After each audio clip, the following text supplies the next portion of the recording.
Hoot hoot everybody! Hoot hoot! I'm Vilhelm Vanderbos, the noble owl of Globie Generation 2 Equinnox, and welcome back to another art tutorial. Hello Plumies! Goodness, I was all like, yes, I'm finally ahead of time, I'm gonna start it. It's gonna be like a couple of minutes and just chatting on chat, and then Clip Studio. Why? I closed you once. I try to be nice, and this conversation is over. Hello everybody, hi. We'll give people a chance to come in and get seated. Welcome to class, everybody. Hoot hoot, Miri, Natsu, Neko, they're present, taking attendance.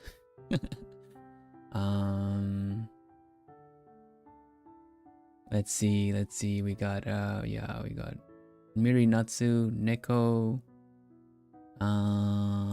we got Village, hello, don't want to miss anyone. Got Joy, welcome, got Danya, hi. Aaron. If you know, you know. Hi everybody, welcome. How are you doing? Present for me? Why, thank you. I know. Let's see. We got this one there. Present. Here. Wait, where is insert Plumie here? Okay, potions tutorial. I prepped a little bit. I have something prepped. Potions tutorial. Yes. Starting this one up, grabbing that one. All good. Into this. Nice. Ooh. Okay, everyone. If you are looking to draw along and follow the tutorial, you can find a handout today on the link pinned in chat.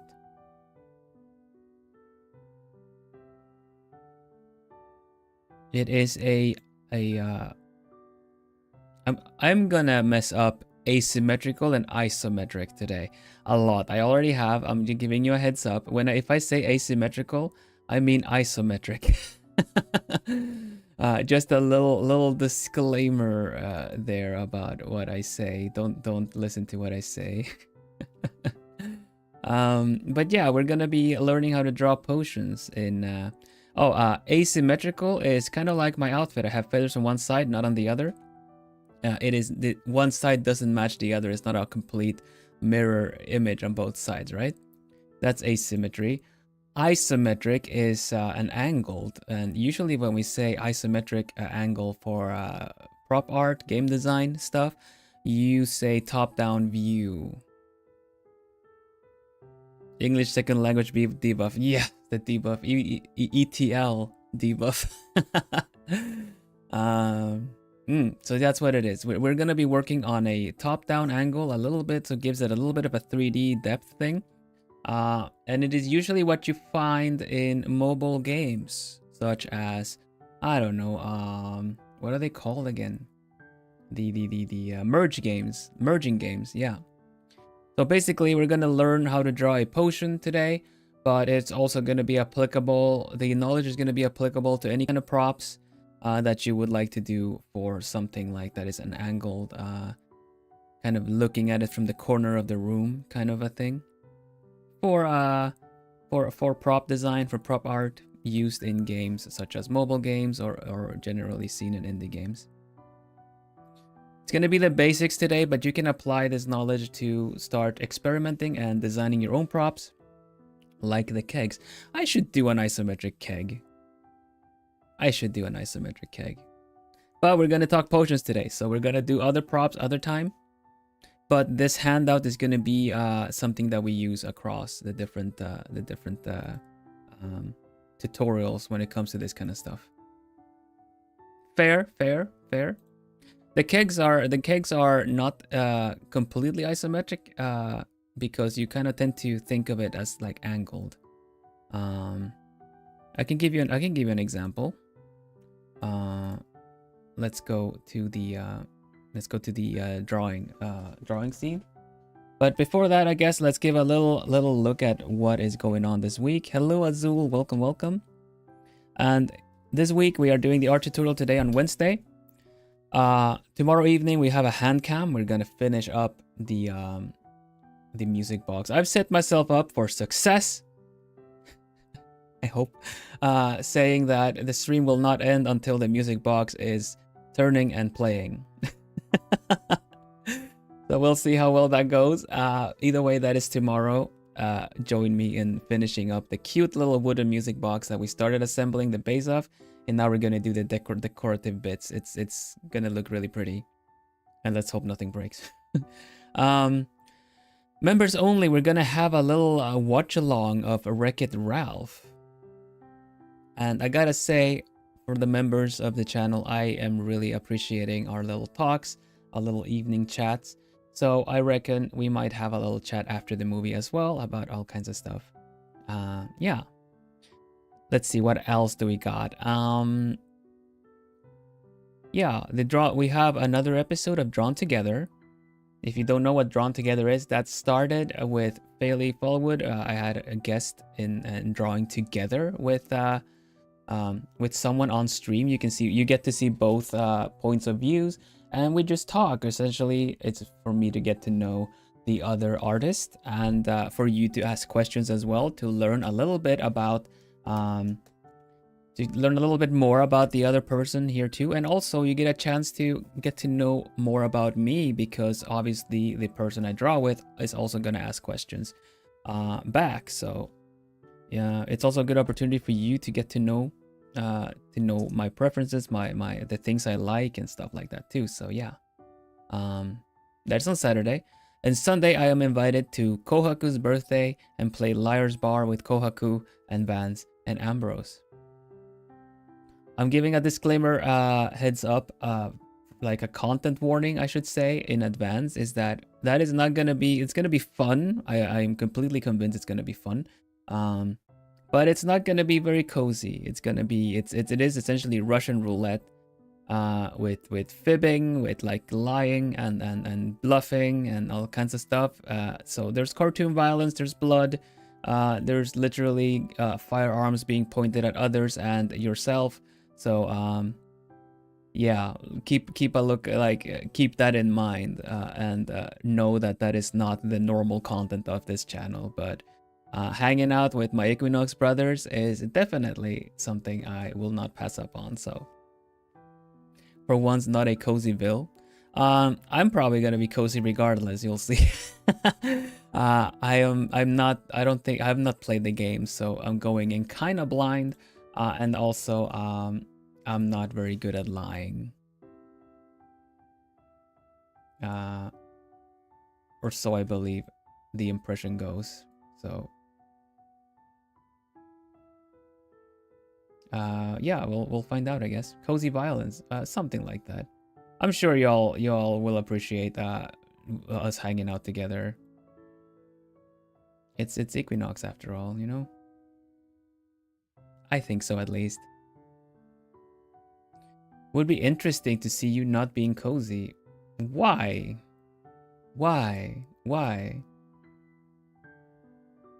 I'm curious. I'm sincerely curious. Why?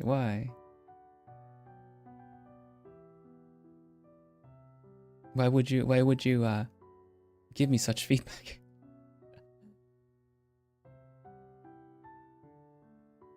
You all hanging out together will be fun. Yeah, it is gezellig, but maybe not cozy. Because I'm so used to you being cozy. Yeah, I thought that was good.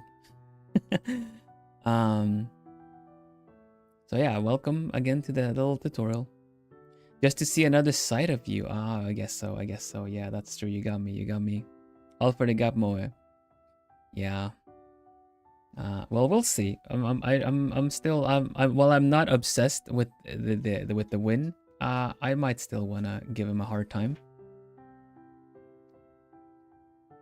But y'all know I got a little troll green-eyed monster in me. So no, green-eyed monster is jealousy, isn't it? Well, either way, I kind of be a bit of a troll. The kegs were after all not even evil's idea. Anyway, let's have a look-see at the tutorial then, shall we? Let's see. Make sure, yeah, this one is right. This one is right. Let's put on some nice what is that tutorial music anyway?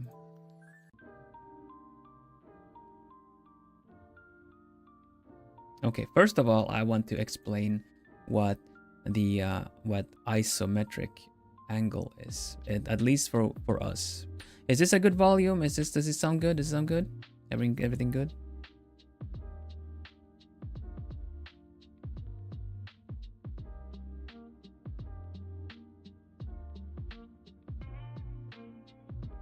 Sound is good. Okay. So, while it is true the kegs, the sprites, and Stardew have a kind of an isometric angle because you're not seeing them. I'm gonna use the kegs as an example just for the heck of it, because the fact that you are not seeing them straight from the front like this, but instead you're seeing them a little angled because they're like over the course of two, like this, right? But the kind of isometric angle adds one extra angle, because right now we're seeing it like we're gonna be working on something more like this, right? So instead, the isometric view that we're gonna be working on is gonna be something that looks more like akin to this, right? More like this, because this is flat. Here the ground is essentially lifted, but we want to work with a tile that is kind of angled like this. You get me?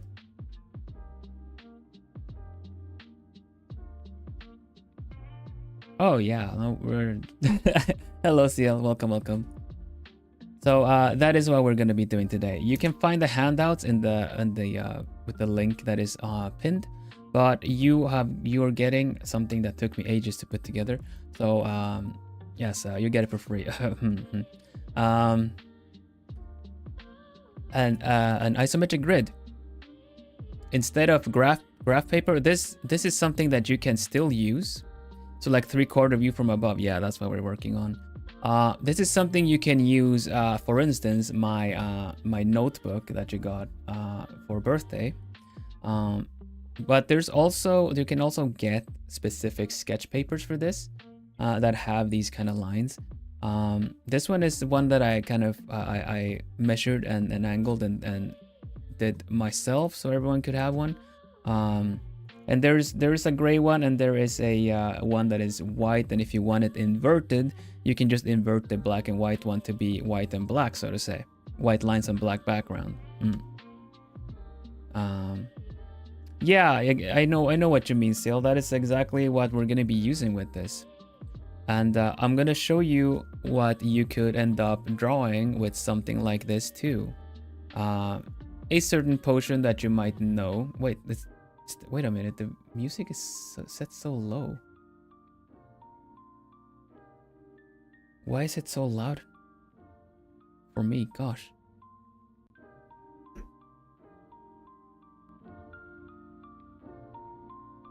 Is this volume okay?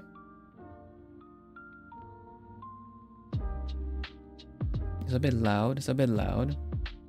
Gosh, I need to really adjust things. This is crazy. Too loud. Yeah, man, this is kind of weird. Kind of messed up. Okay. Nothing. All I know is a lie. Hello Rose, welcome. Because I feel like I'm shouting over my. Is this new music? This is an older art music that I used in the beginning. I just had lo-fi stuff for art, but lately I've been using more adventurous kind of RPG-like music. Anyway, Anyway, there you go. There's my hand. Good. Music's good now. Good. Excellent. That's what we want. That's what we want. All right. So we're gonna be working on a tile size thing, and I will show you how to do a basic potion. But I might also be able to show you how to draw. This is something I've drawn myself, by the way, so you can know where this could lead to if you have a start with this. Here you go. This is hand drawn. I used the grid and I drew this on a tile. So you can see that this is this would be something that you would find more akin in games as a isometric asset. But this is a certain other potion. But yeah, essentially I'll show you the basics on how to draw this kind of potion.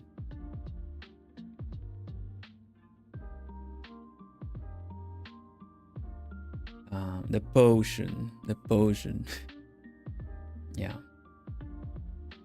The vergift van Cusco. Yeah. So.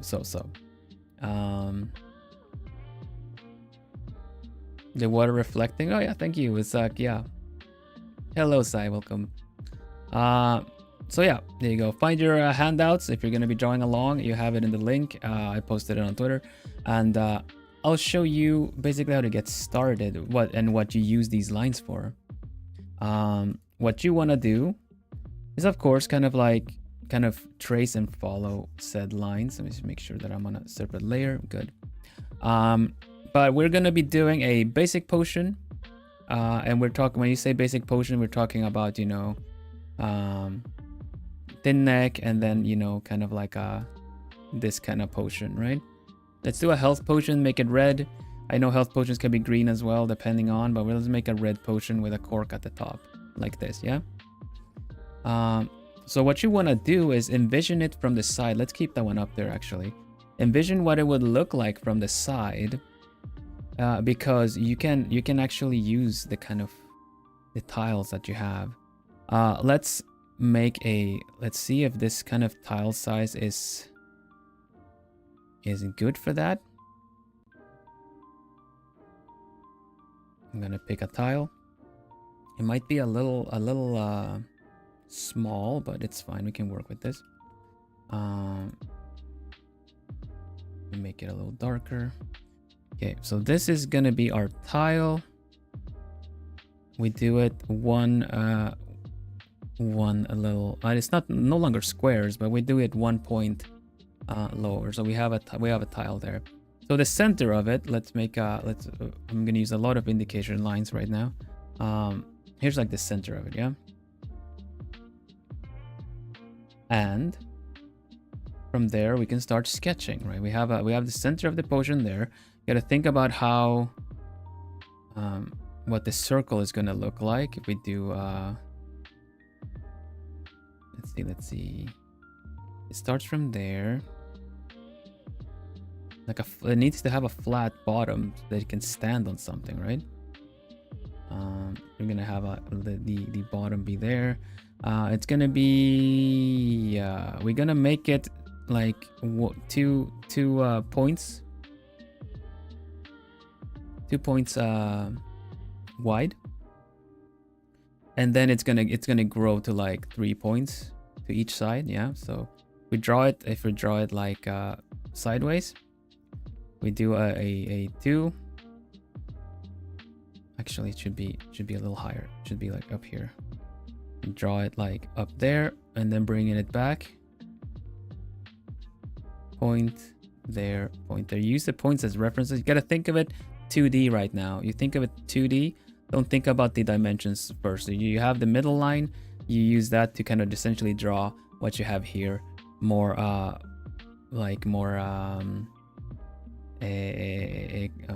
do you say that?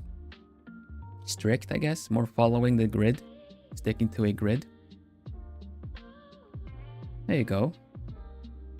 And at this point we're kind of here with it, so we might want to kind of make the neck a little thinner. So we started at two clicks with 2 points. So let's bring that in to 1 point.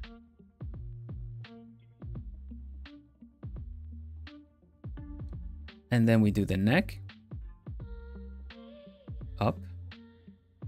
And for the last little bit here, we can bring it back out to, it's actually like a half a click, but yeah, we'll give it this kind of, we'll give it a really wide one, I think, at the top. Let's see, how do we do that? We bring it up there, meet that one there, and we do the same thing on the other side. There you go. So the opening is really wide. It really needs to be like a half of one. So if that happens, you can just you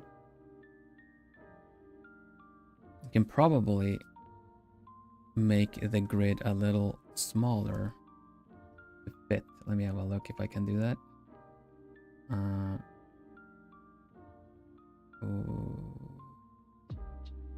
There.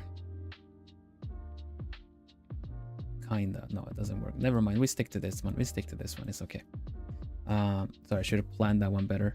But yeah, we're up here now, and we just kind of let's make it wide. Let's make a wide one, because I just want to teach you the how to go about it, right? Okay, so here we have the shape of the bottle. You kind of seem like a perfectionist. You make it look perfect. Why, thank you. Perfectionism and whatever you think is perfect might be different from what I think is perfect. But I am getting hung up on the details, so I am most definitely a perfectionist. Okay, so we have the shape of the bottle, right? Let's make that one a little bit. Let's make that one. I just have that one in the bottom there too. Now we gotta consider the depth of it all. The base is not square. You can draw a square bottle. You can draw Minecraft style items like this too, because it makes it easier. You just follow the grid. But since we're doing round things, is this another layer? I'm using multiple layers currently, as many as you need really to kind of keep everything apart. I have the base on one. The base is on one. This one, I'm gonna call it tile. Then we have the center line is on one. Then we have the potion. I'll call that the bottle sketch. This one is on a separate one too. And now we're gonna be doing the rough sketch, which goes on top of all this. So now we have to consider the fact that there is another dimension. This is 2D. We need to kind of bring it to, like some depth in it. And the bottle itself is a bit more like round at its base, right? Are you gonna ban me for chatting too much? Only if you chat about irrelevant stuff. You're asking, actually, so don't worry about getting banned or anything for asking relevant questions.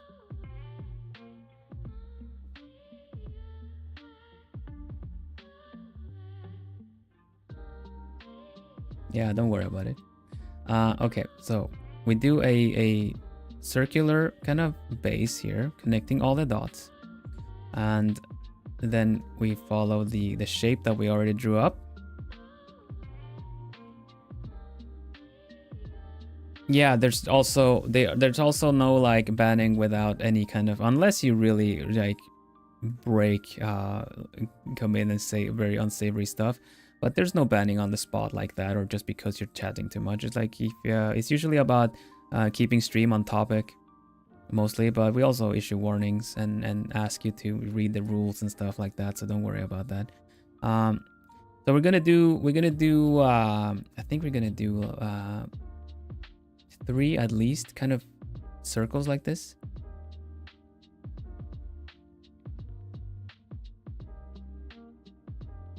There's one here, one there. Yeah. At the start of the neck. And then there's one at the top as well, which is a very, very wide top, which is kind of funny. There you go. I guess we need one for this part as well. There you go.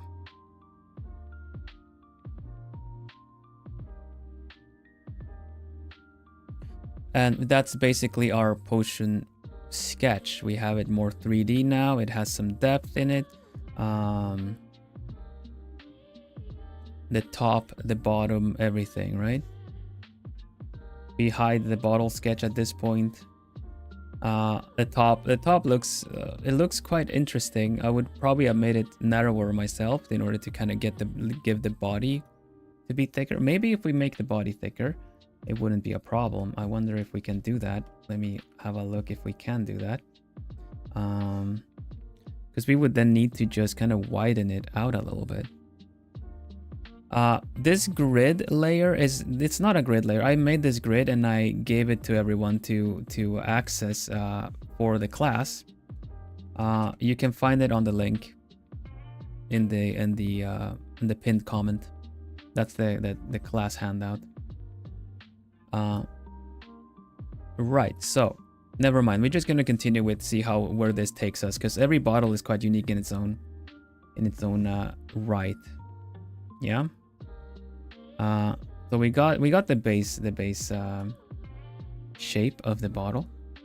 Now we gotta also consider that the bottle itself has a certain kind of it's not like glass is not 1 pixel thin, if you know what I mean, right? The bottle itself, the inside of the bottle has kind of looks a bit like this, like there's a little bit of a depending on how thick the glass is. So you kind of just follow your lines to the bottom like this.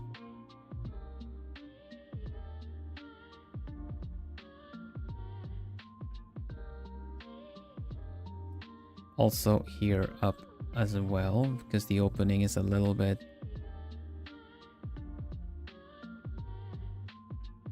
like so. Yeah.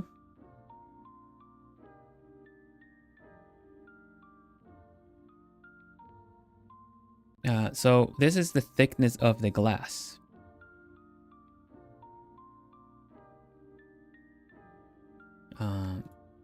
And then we decide where the liquid is. If we make it, we can make the liquid look flat like this, because it's just standing where it is. So you kind of pick at how much you're gonna have. Maybe put it somewhere if the grid allows you to find a good spot. You do the same kind of circular thing here too. Remember that using the grid, you can just give it a little surface like that. And you have all the shapes that you really need in order to work with this.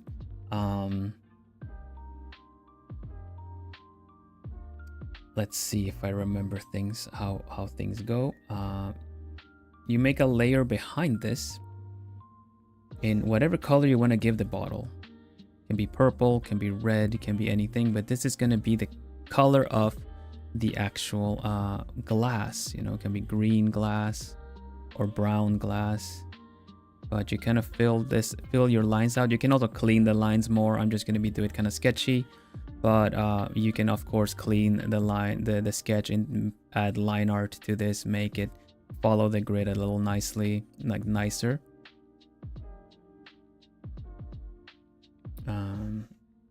Kind of clean up some stuff, I'm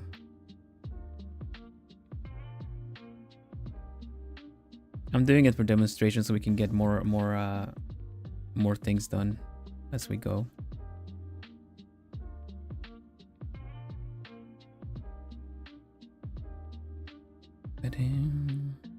Kind of marker I am using. This is just a brush, like a digital brush I've tweaked myself, but it's basically an airbrush with a little bit more hardness to it. So I don't really know how to explain it good. Yeah, so there we go. Clean up the lines a little bit. I'm going to clean up the lines a little bit so that we have something easier to follow.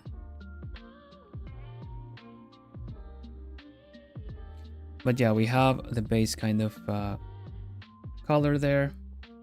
something that we can later turn a bit transparent for the sake of the effects and stuff like that. And then on a layer on top of that, you pick your liquid, which you're gonna make red liquid.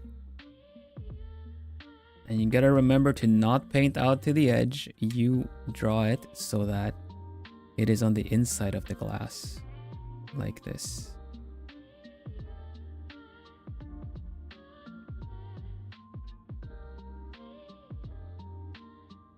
Watercolor art would probably look nice too, honestly. It's about how you render things. I'm just giving you the base sketches. I will show you later how to do an other kind of bottle designs as well. There you go.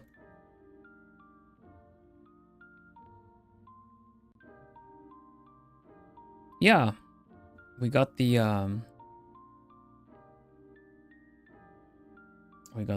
base things in. I also remembered something. I also realized something that is not correct in my sketch, and that is that the hole tends to kind of be a little bit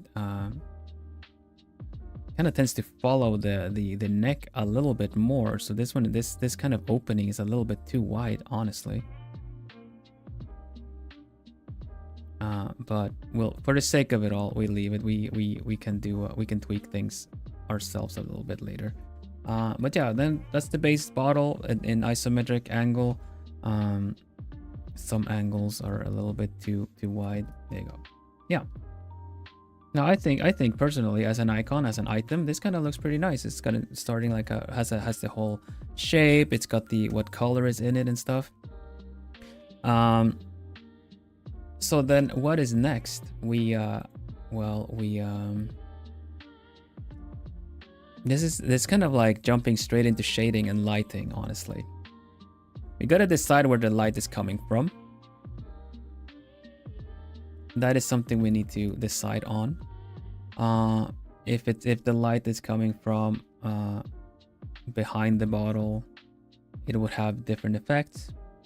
If it's coming like from the straight to the bottom and the casting shadow behind it like that, also has a different effect. For the sake of simplicity, we're gonna be working with lighting that looks like this. That casts shadow behind, and the main light is coming from here, front. Okay.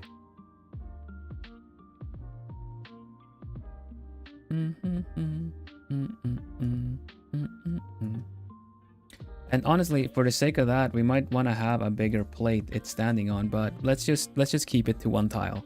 We're gonna use this kind of lighting here, and that'll be fine. So at that point, and at this point, we need to start shading things to better match said lighting. We can start with the liquid. The liquid can be a really thick, almost like not really a solid, but it can be a really thick one, like it's blood. It won't have a lot of transparency. Sure, blood is translucent, but it's quite thick, so it wouldn't really work well if it's supposed to be like a blood vial or like a for like viscous. Thank you. That is the correct term for thick liquid, after all. But it's quite viscous, and we need to see it as such. So this could just be like, I don't know, gummy bear juice or something, just berry juice, depending on how much berry is in there, or if it's how do you say, or if it's like very watered down. Why we're talking about blood, because this is a video game item, and you could very well have that in a game about vampires. Yeah. We're talking about game design. Apologies if it's triggering. It's raspberry wine. It could be like, okay, raspberry wine, but wine can be quite viscous. But yeah, we are gonna go for shading in the back. Yeah, blood is thicker than water, like the saying goes. we need some lighting. Oh, HP potions. Yeah, we're not gonna talk about blood any further. I just wanted to give an example of the different viscosities that we could have. So, berry juice potion, gummy bear juice is fine. So let's give it some lighting where the light is coming from, and give it some shading where the light isn't for now. And we already have the base. By any chance, can you brew a love potion? If so, how much would it cost? Your patience and a subscription.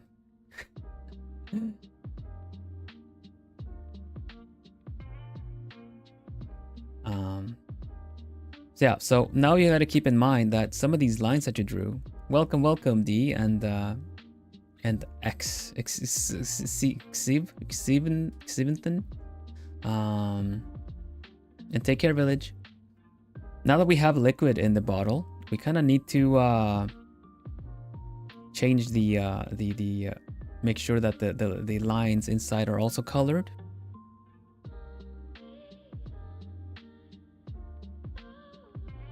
Oh, so that's the wrong layer, it seems. There you go. Make the lines a little bit less visible. And yeah, that's basically the liquid inside here now.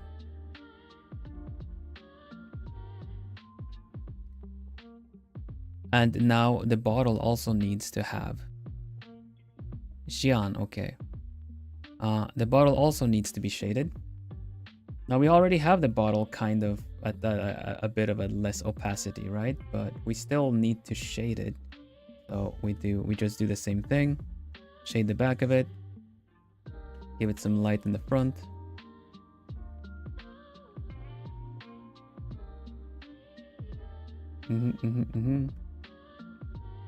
Make the lines inside of it a little bit less visible.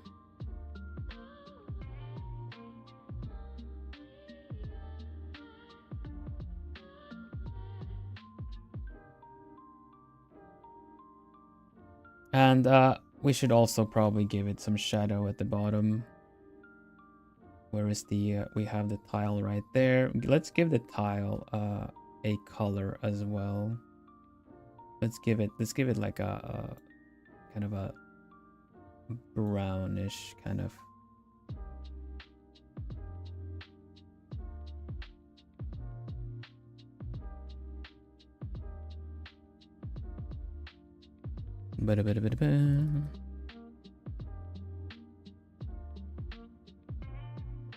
There you go. We have something to work with.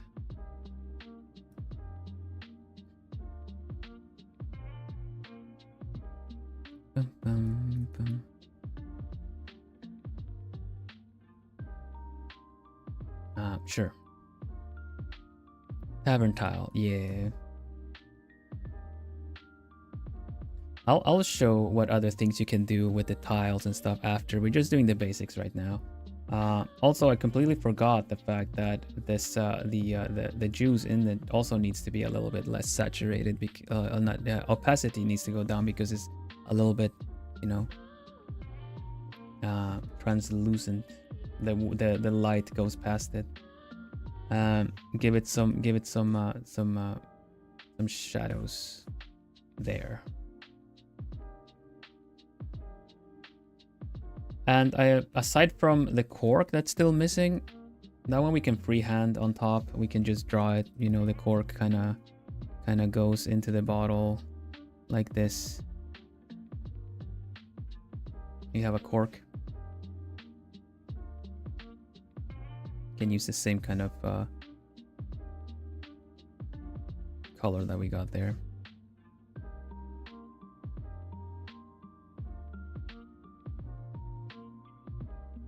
Right.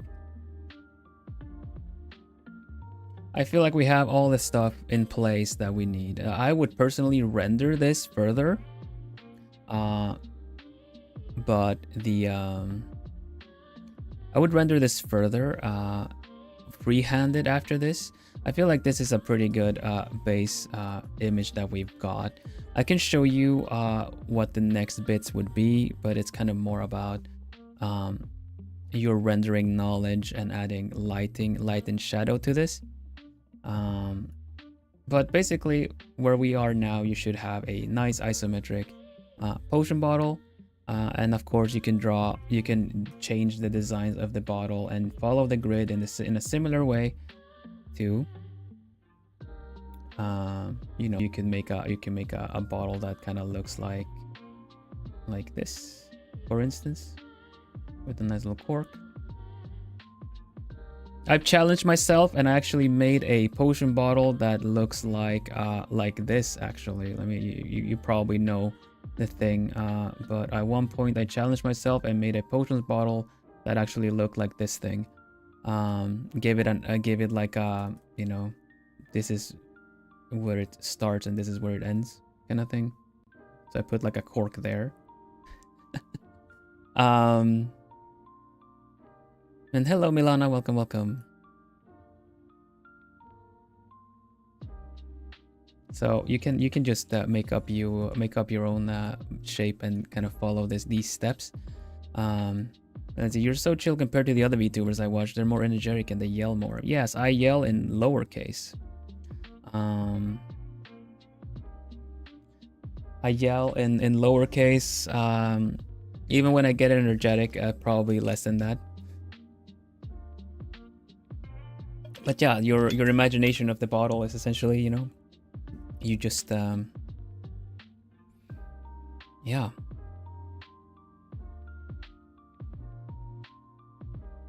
So well, anyway, I'll show you where to go from here now. Okay, we got the cork. This could be a belt buckle accessory potion bottle. You can hook it onto the belt, be more fashionable. Yeah. Remember I used to have that cool S tattoo when I was in hello big boss, welcome. Yeah, the classic like connecting the lines kind of thing, the scribble in your notebook kind of thing. But yeah, that's just I'm just saying that you can definitely you just draw it however you kind of want it, really. Just gonna make sure that I fill out the tile correctly here. So this is pretty much the basics. We'll try to draw another potion bottle after, but I will kind of speed things up a little bit if you don't mind, and kind of show you the kind of rest of the process. Yeah, I will. I'll be sure to and I like the idea that you say that you can hook it onto the belt and be a more fashionable alchemist. You can add that into this kind of design too. But I'm gonna be doing it a little bit faster the next step to kind of show where it goes. Okay, we will let me just copy what we've got so far so we can go back and look at it after.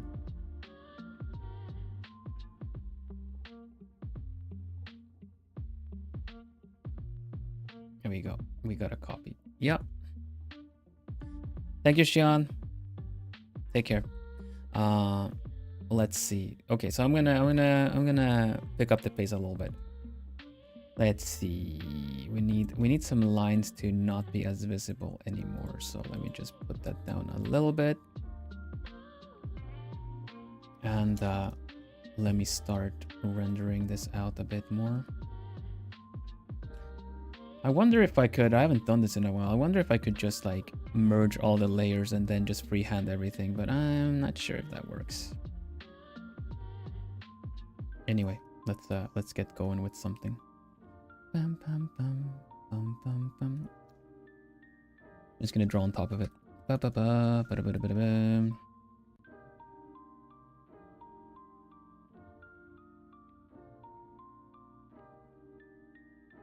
Give it a little bit of surface tension. Use some light and shade. Both sides. Can even give it this kind of kind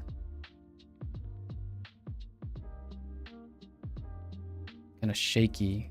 This is a rowdy tavern, yeah.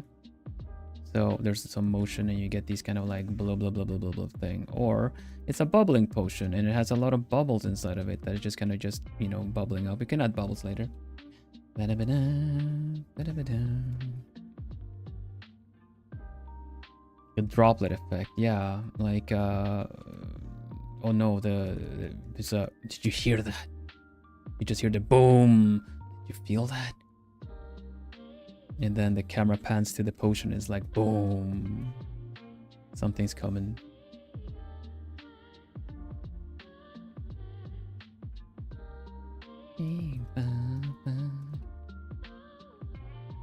Ripple, that's what it is, yeah.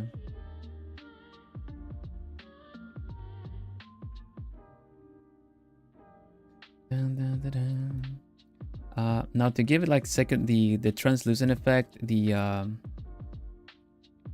this side cannot be completely dark.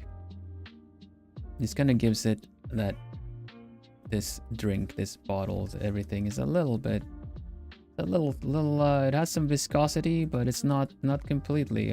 You pick up the bottle, you turn it around a little bit, and it's just gonna be like, you know, moving inside of it like it's nothing.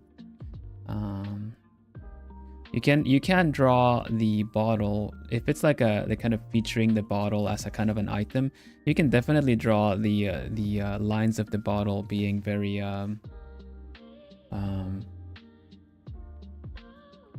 very bright, because you can just excuse yourself with the fact that, well, for one, maybe the actual liquid is kind of giving off, I mean, like some light because it's magic, you know. But glass also, like the sides of the general glass bottle also can work as a prism at times. So if depending on the lights around it, it'll just glow up in the weirdest of ways. And you can just get away with it because you're featuring the bottle as the important thing to look at. Let's do this, something like that. Magic potion team, yeah. This is clearly Rooibos because it's red. Now I'm gonna show some you can what you can bring in from your fantasies, because like your ideas, because you can definitely make a cool potion bottle that looks like a tea, something that has tea in it, you know. Let's just kind of doodle around a little bit and design some stuff together after this, and then maybe we can revisit these steps and try to draw them accordingly. Can even bend how the cork is shown. Yeah, if you want to be very accurate about it, you can you know, make the cork look smaller. It's like you know how glass can make things look depending on the thickness of the glass and everything like that. You know how some people with glasses, when they kind of put the glass their spectacles a bit further ahead, their eyes might look a bit bigger, or it just changes the size of their eyes when you look at them, stuff like that. Same things apply. Ruby Rooibos. It's like delicious tea and heals any bleeding cuts if poured on wounds. If poured on wounds, dang.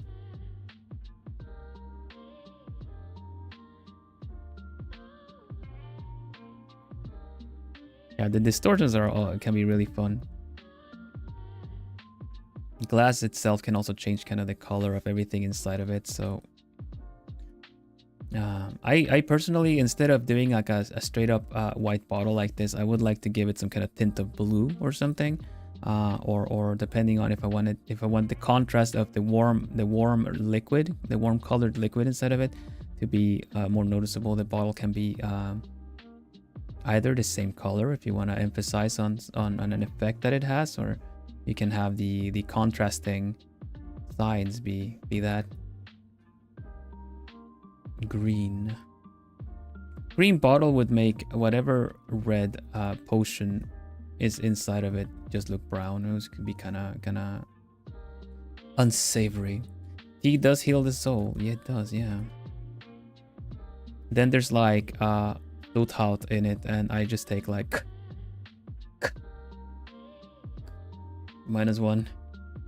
-1.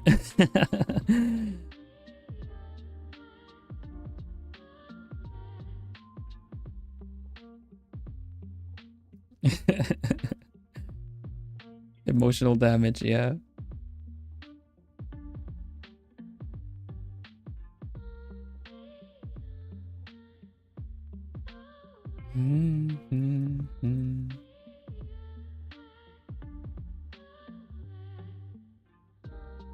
There we go. A bit of a basic way to kind of. It's just so crystal clear, this thing. You don't even, you can just see through where the cork is even.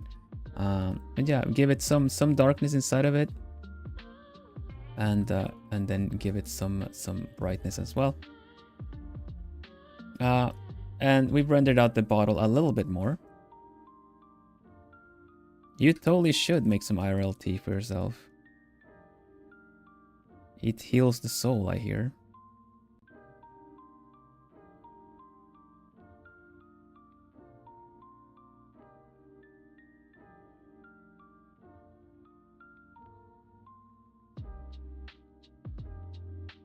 Nice shoe.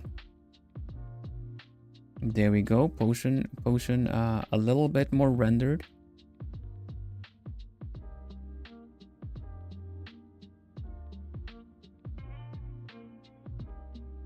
Just a bit more rendered. And the tile can actually sell the idea of what kind of potion it is. Like for example, this is our base tile currently. We make it a little bit wider. If we put it kind of like maybe one step. Is one enough? Yeah, one step. That's fine. One step up.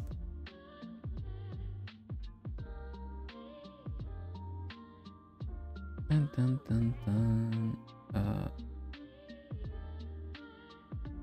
Is this even right? Yeah, it is. Okay. Much like miniatures and other tiles that you might encounter and do,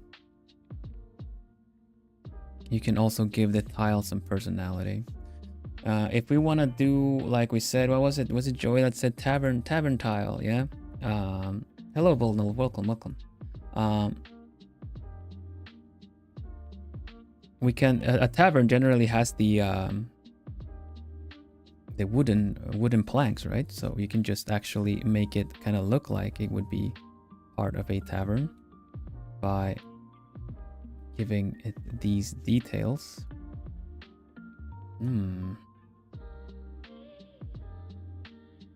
I see that these are not aligning correctly in length and sizes. That's fine. We can adjust that.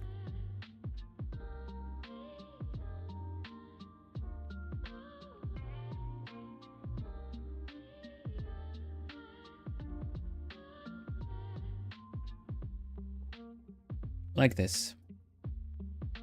But of course, if it's a tavern, we have the let's take the same colors from before.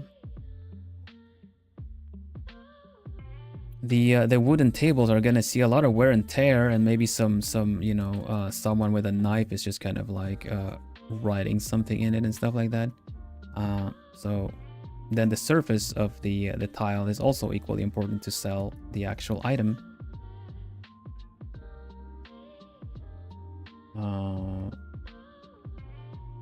There we go. So we're gonna put some of that in here as well.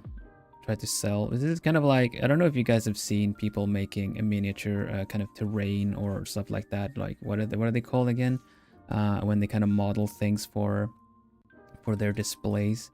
It's not really. Maybe I'm thinking of terrarium. But yeah.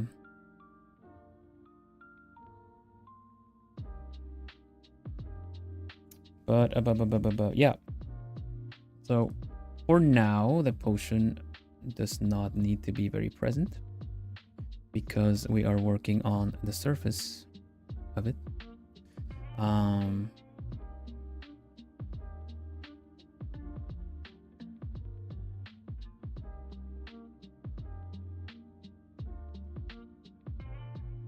Okay, we got the tile lines in. Now I can just freehand it. Yeah, the potion is gonna be centered. Don't worry about it. We're gonna move the potion to the center. I see it too, and it was bothering me too. Diorama, thank you, man. I'm missing the. Thank you very much, Palomise. You're helping me really, with everything. I'm missing the words. And let's make this look like something that could be in a tavern. Let's do some wooden fiber lines on this, and some cracks like the dried wood, or just because people spill drinks, it kind of messes with the shape of the wood. Yeah.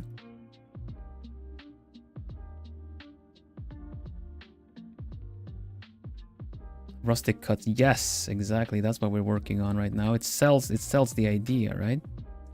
You can draw them in, but if you really want to really sell it, you actually erase a little bit at the bottom to really make it show that it actually, you know, those go into the wood.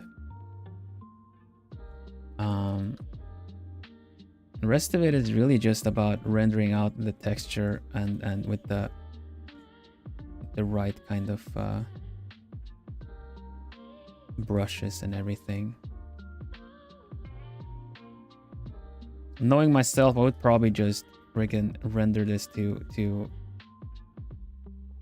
I don't know where we'd go, to the said tavern and back, but I want to draw some other stuff with you guys, so we're just gonna do it, make it a little bit basic. It's not gonna be super impressive, it's not gonna be very showy per se, but we're just gonna do this so that we kind of have something to work with. And also because it is a like we said, it is a tavern, let's give it the classic old just follow the grid for this one, kind of like a little metal bar that holds this together. How about that?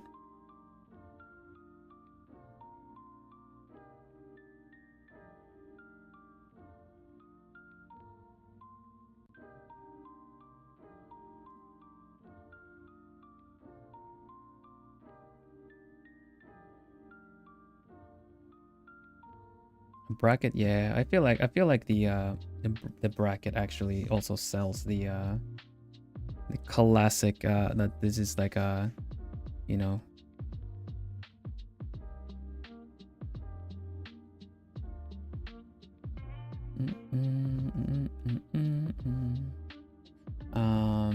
and because it's metal, of course, it also needs to be kind of stained a little bit like a bit rough texture on this.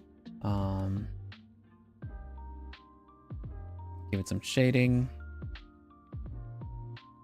and also underneath put some shading underneath, because it kind of also needs to be sold that it actually is.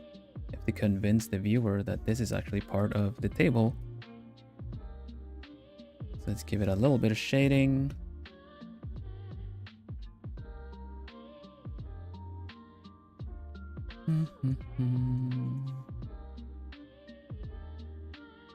You render and bend very quickly. Thank you.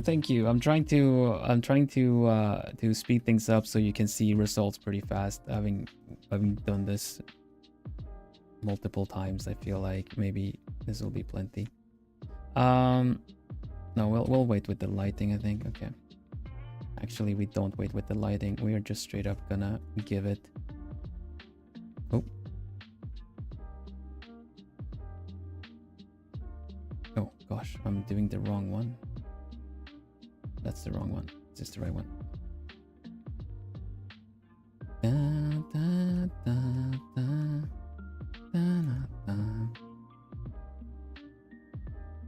it some glow. Give these like fiber lines some glow.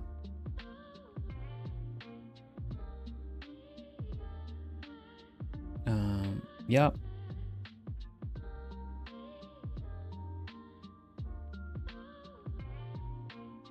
I'm not fully convinced with these with what the brackets look like, but it'll do for now. It plays the trick. It does the trick. Yeah, but the one thing with this is that we don't it's not so much the texture per se, but we want the item to sell the item that's going to go on top, right? Which is this potion. We can put it a little bit off center just because we got the bracket there or something like that, you know, that works.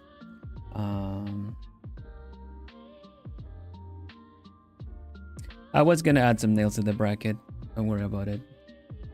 I just want to see it all come together as a whole, you know. Let's see, we need some shadow on this, I do believe.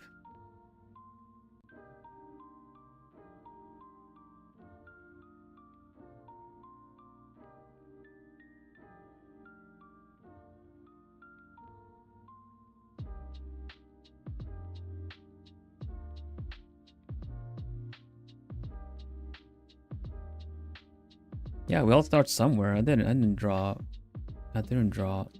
things looking like this from the get-go. We just all got to start somewhere.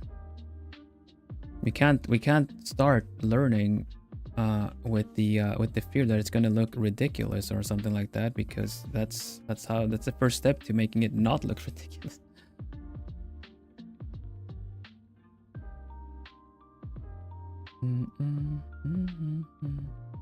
We do not diminish our attempts. Exactly. It's very important to recognize. Is there anyone else that came in? Hello, Supernova.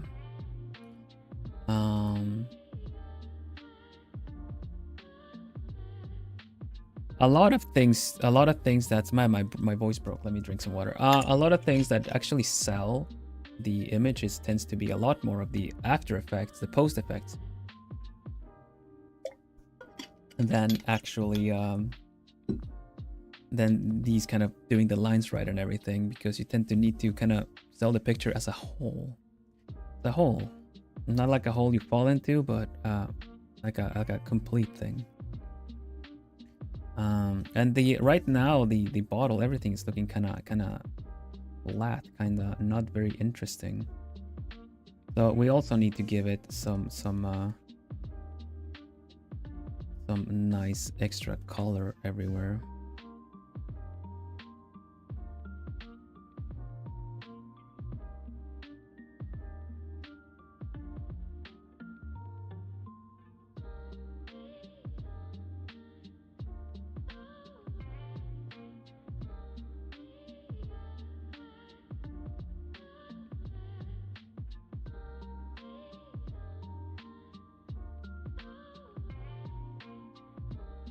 No, something like that, followed by some more of the actual liquid color, but I don't know if I can actually do that without it looking wonky. More red around it, kind of almost like glowing red. See?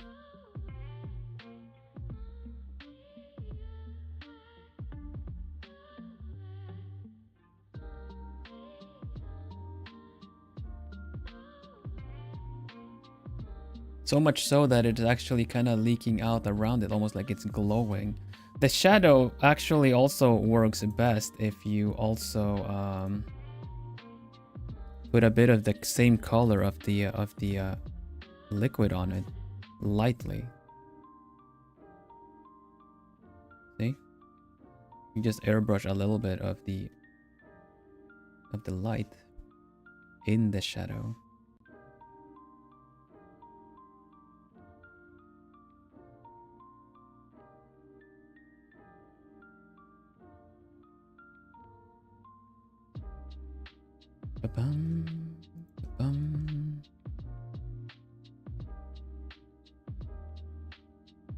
Need to treat all the surfaces as well, so we also might want to do a little bit of on the cork, give the cork some texture as well. But let's say it's a new one. It's a pretty new one, so it doesn't really have a lot of textures and holes and stuff to worry about. If it's a reused one, you might want to give it some kind of to give it some wear and tear as well. You know, and that's basically it. If we remove the where is it? There you go. If we remove all of this and we put it into like a dark, this already looks pretty cool on its own, don't you think? To put it in darkness like this.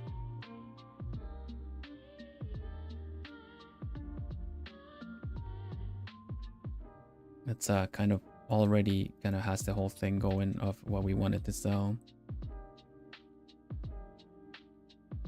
Because since it's a kind of a bright picture, you kind of want to frame it with dark or put it like in an inventory. It's like a picture of an inventory or something like that. You can actually sell the tile thing a little bit better by adding some items around it too. You know, you can have some kind of gold coins kind of stacked here and there too. But yeah, the red really pops. You kind of want to give the main color needs to be like the main thing. This is a loading screen. That's what you mean. I get it. Let's put some coins on here just for the heck of it. Put some little coins. Just like Bob Ross's paints trees, we're gonna do some coins, but I'm gonna do them first in grayscale, and then we put color on them, and then we put texture on them, because that's just how I'm used to working.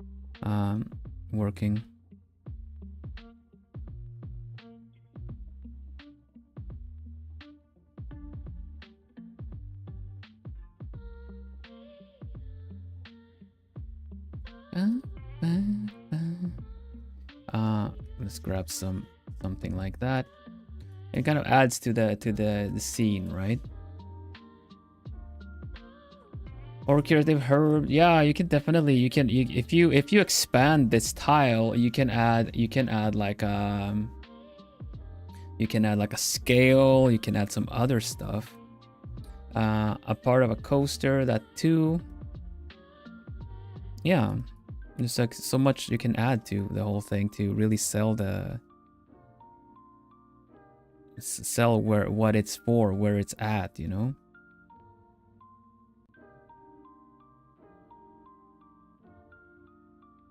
This is something I really like about prop design, is that the environment and the light that casts on an item also helps selling it. You can just be like, oh, it's a health potion, just do an icon. But when it's presented like this in an inventory or something, you know, it's like it has something like this, tells a story a little bit more. And this is just a normal basic you know, kind of red potion of sorts.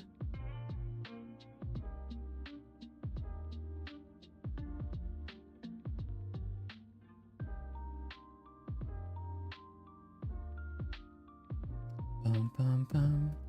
Bum, bum, bum, ba-dum.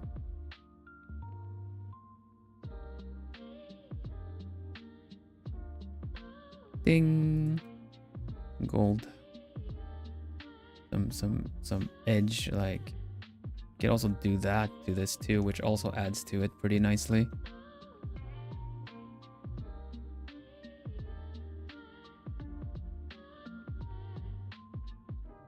Coin shadow, probably need some coin shadow, you're right. That is the coin. Put the shadow beneath the coin. But hey, yeah, you're getting it. You're totally getting it. Like all the suggestions you guys have, like, oh, do that, add that, or you could do this. Yeah, exactly. You could do that. Dark stains on the wood. Yeah, exactly. Like sometimes the one thing though that is very important, which I will cover later as well as we do more props or do more like art tutorials, is that for prop design it's very important that your ratio is divided into, you know, kind of thirds. Which part of the picture do you want to like, would you like your attention to focus on? Now it does not need to be a rule of thirds that goes kind of like, you know, like that, but in proportion to everything else, we can put a lot of detail on the table, which is fine, because then the contrast to the really messy textury table, this more simplified kind of beautiful leaner bottle is will stick out in contrast, and you can still use the color as its being the main thing that you want people to focus on. But if you do a lot of detail on the bottle as well, then that also kind of ends up kind of competing with the table, and you're kind of like, am I supposed to be looking at the table or the bottle? What's the deal, you know? The bottle gets a little bit of extra attention due to the fact that it has this kind of outline, that it's kind of bright in the room, you know? It casts light, it's almost glowing. So it catches your attention pretty easily when everything else is just kind of a little bit more just lying around, more static, not a lot of interesting things happening. And what I was thinking of something you could add to the bottle as well, when we're talking about something that you could wear as a you know, an alchemist or something, accessory kind of thing, as if we bring back the grid, is of course you can decorate the bottle afterwards too. It's like nothing, you don't need to draw everything from the get-go. You can also kind of decide that, okay, this is gonna have, I'm gonna do it higher up actually, it's gonna have like a leather band here, that itself will kind of like lend itself to like a little hoop, maybe like this. And from the hoop, it is also connected to something else. I'm thinking like keychain designs right now, but for instance, right? And then it has this kind of like a leather almost like a sling here, which you can attach to your belt, or straight up, maybe if it's an explosive potion, it could be something you grab and throw it, like, and launch at the enemy, or something like that, you know? You can essentially change the properties of the potion that you're selling by adding some accessories around it too. If it was a kind of like a throwable potion, I would probably make it either yellow, orange, and maybe even draw a flame inside of it, like there's a living flame inside of it. Because let's face it, alchemy is magic in its own, on its own. So like something like this, for instance, already adds a little bit of an accessory to a normal red potion, right?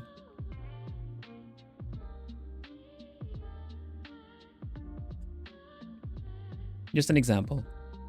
The lighting is not completely 100% correct here either, but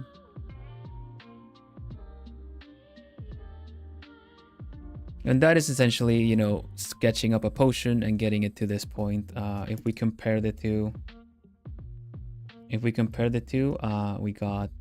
had the first sketch, first basic, getting all the parts in based off of this with this lighting, and we got this.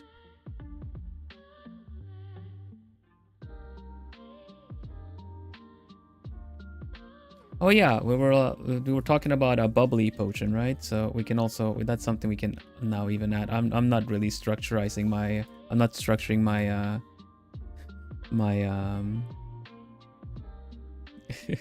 my layers that well, but just to show you.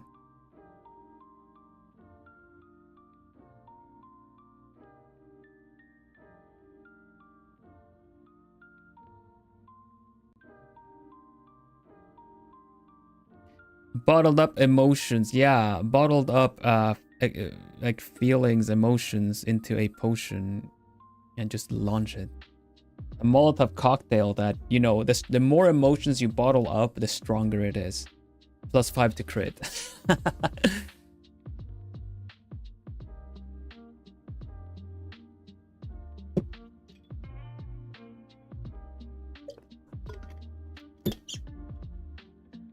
And basically that is how I also drew the potion.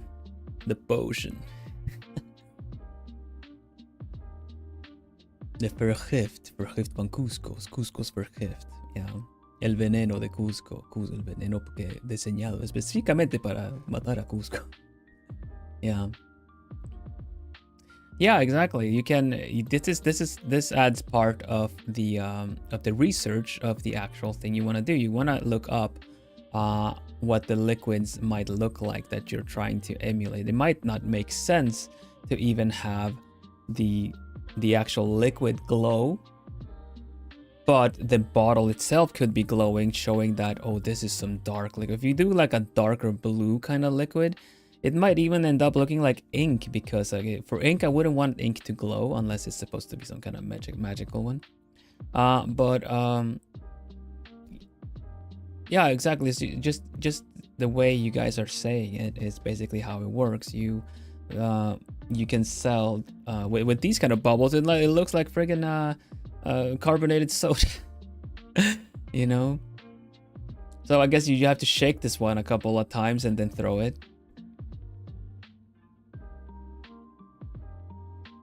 You need your glow in the dark inks, yeah, but then you have the contrast of the actual ink bottle being dark or something. It's a contrast you kind of work with a little bit.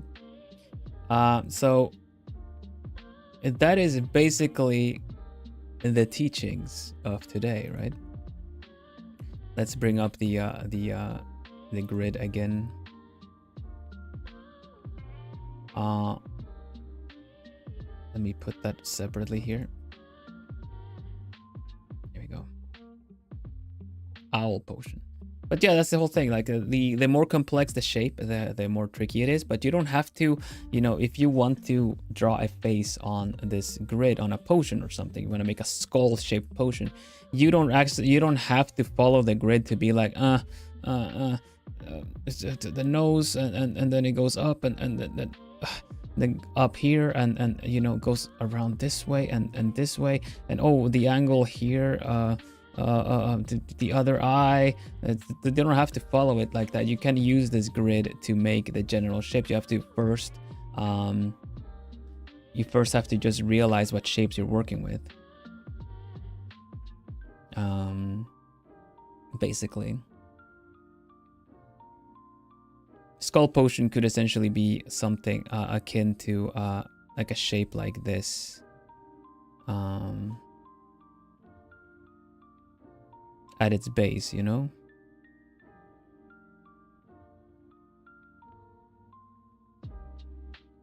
And then you kind of guide the rest accordingly, like you start sculpting into it and stuff. I don't even know how this would turn into a skull. I was kind of thinking this kind of shape, you know?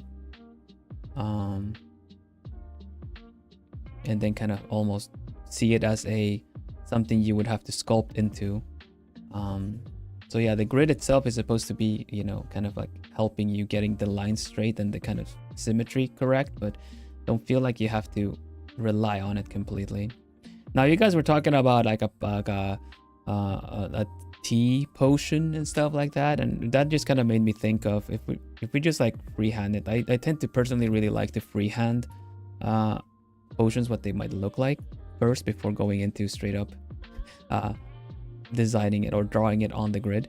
But for me, like a T-shaped potion, like first of all we need to make the classic potion shape like that, right? But it could totally be something that looks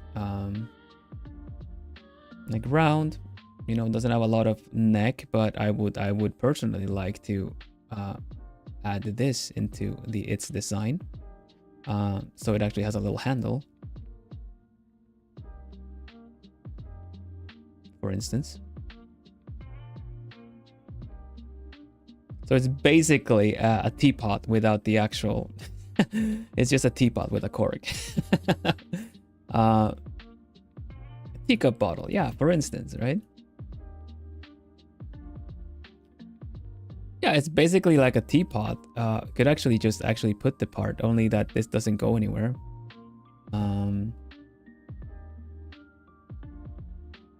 So then this would be the glass, for instance. So then if we were to do this as a potion, let me just sketch it out before we do anything with it. But then the tricky bit would be the loop, because the liquid needs to go in the loop. And it would be even more interesting if you put the liquid here, so there's a little bit in there too, you know?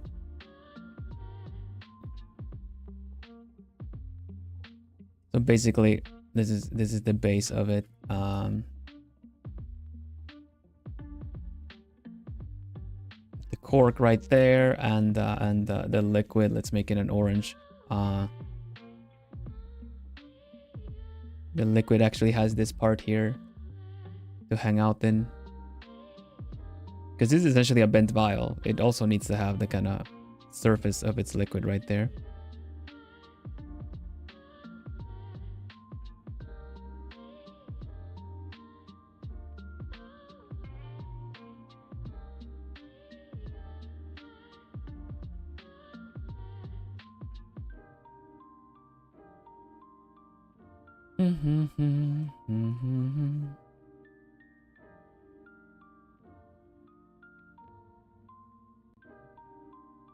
There you go. That's a little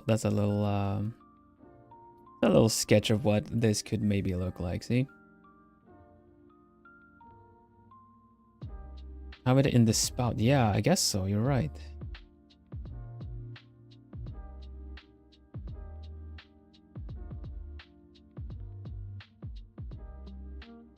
Spout is what it's called.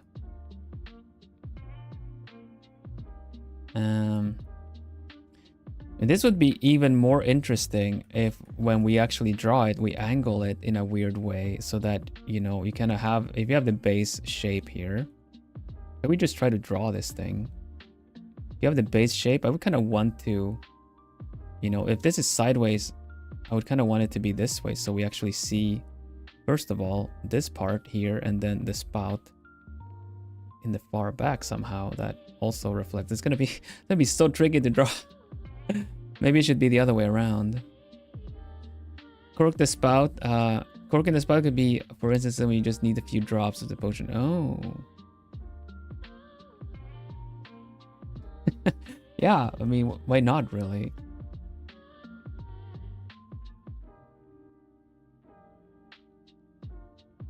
That's the angle I had pictured. Yeah, it's a tricky one.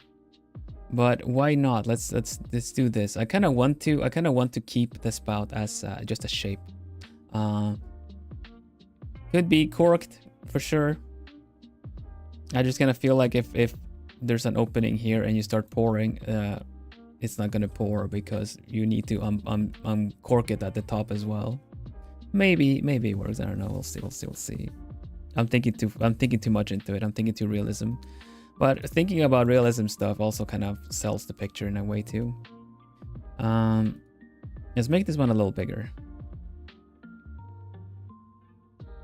The more zoomed out, or the more lines you have, the more little steps you can take, you know?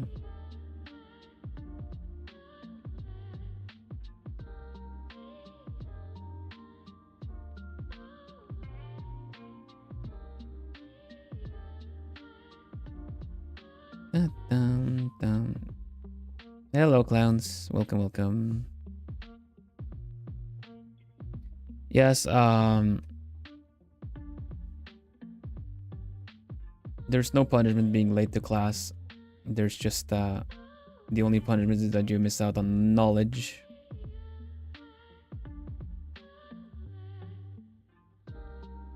Kinda looks like a bird beak. Ooh.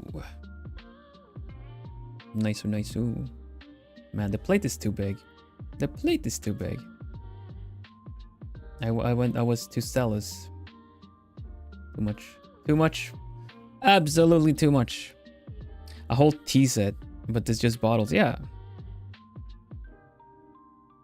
Well, we did the basics, so let's play around with this teapot bottle. See, how about we see how I would draw it, I guess.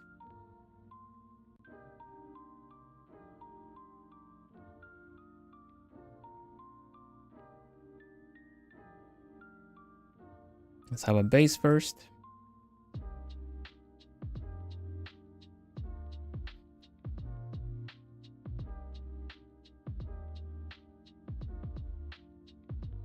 It is like a Aladdin's oil lamp, isn't it?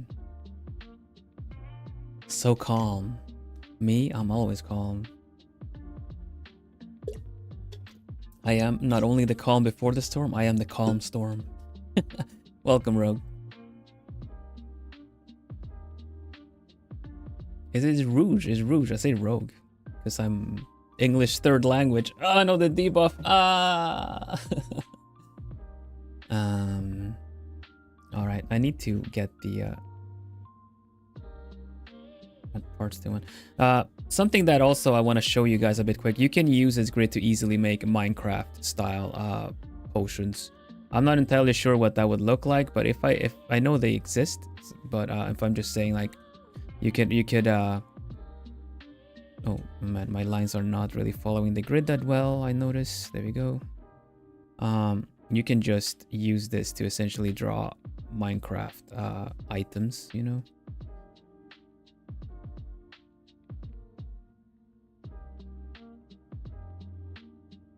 Like what would a potion look like in Minecraft? But anyway, it would kind of go up.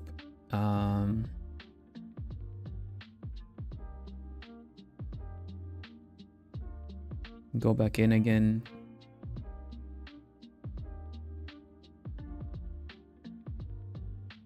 And then one last hurrah.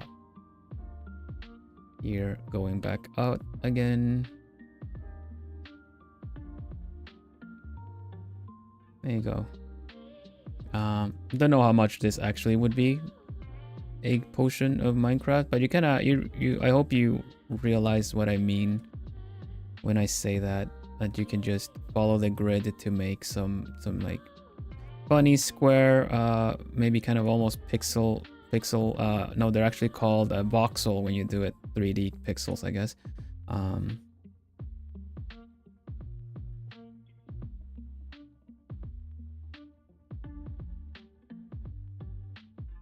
But here you go.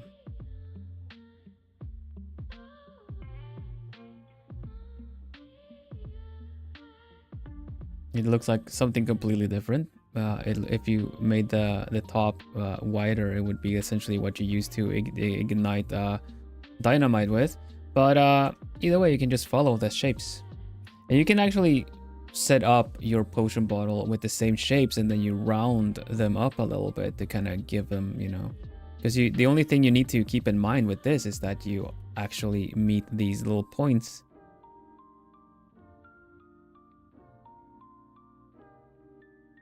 Because if you then now just decide to kind of just make everything a little turn something that is essentially square just a little rounder like this, you get a nicer shape and everything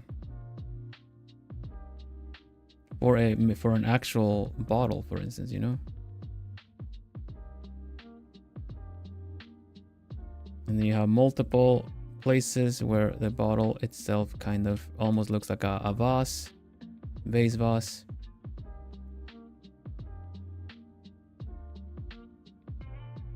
Yeah, this is very good basic way of drawing like a potion upright and everything for the sake of the design. More interesting potions would be ones that are, you know, angled sideways, but those kind of follow different kinds of perspective grid. But this is a really good way to practice to actually draw functional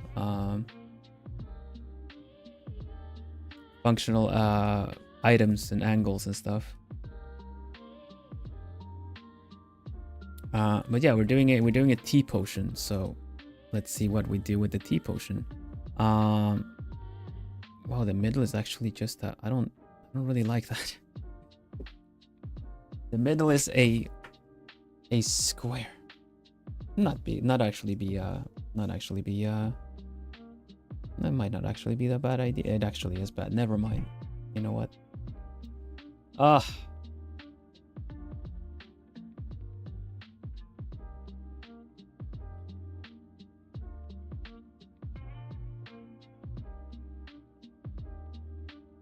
I want this to be the middle. I don't care.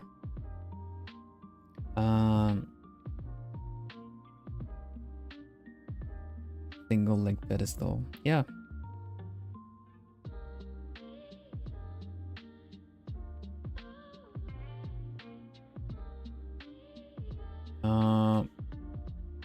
Teapot. A teapot. A teapot. Wonder how we would make this look, honestly.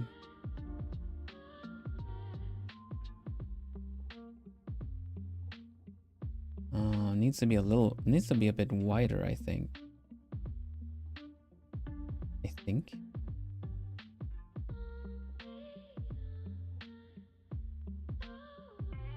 Man, this is this challenge. Your friggin' challenge. Just kidding. Let's all fine. It's giving a 3D look. Yeah. I would sure hope so.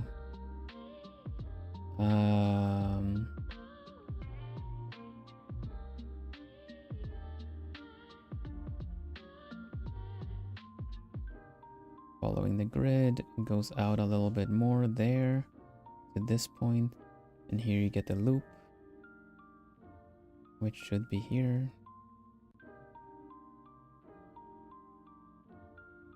Like a vial.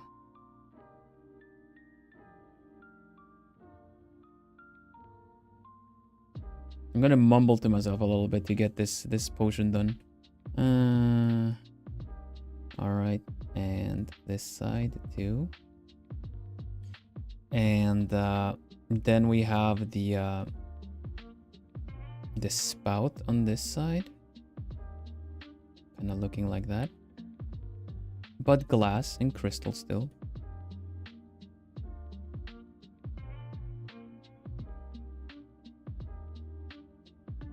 Oopsie. Bum bum bum bum bum bum bum bum bum.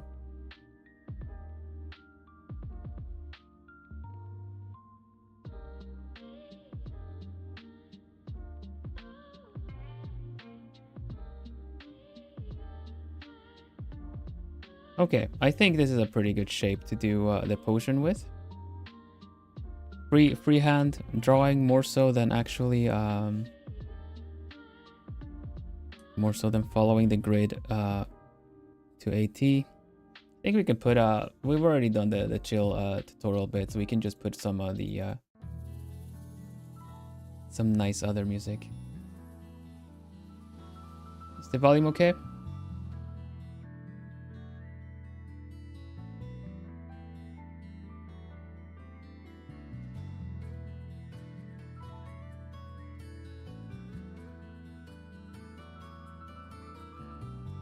Nice, thank you.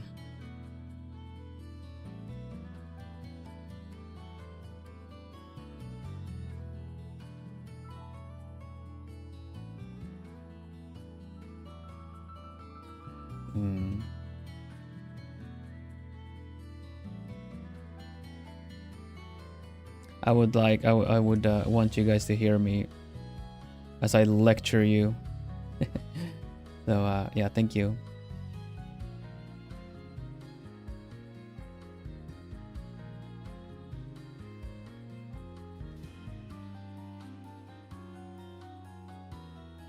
That makes the potion look flat.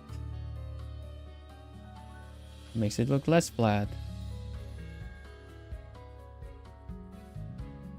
There you go.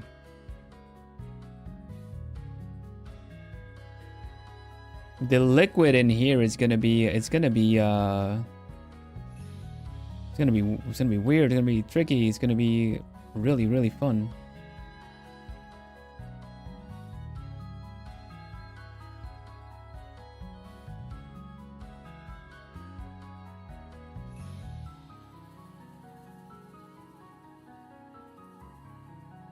And the cork at the top is probably going to look a little bigger than I initially drew it.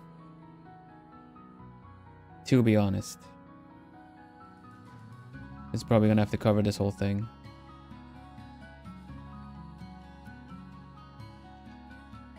Okay. I think that's a much better sketch of this.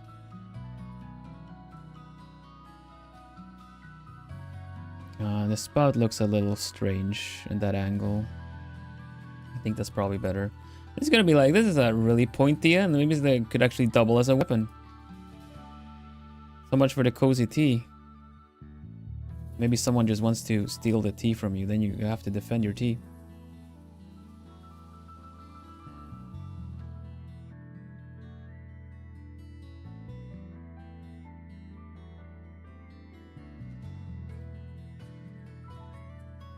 I'm just gonna draw some guidelines because I kind of want to get a feel for this shape right now.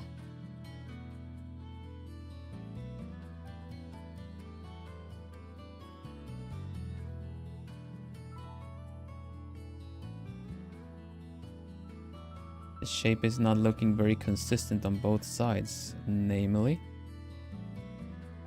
Okay, this works. This works. We put it there. Yeah. This shape is also really interesting.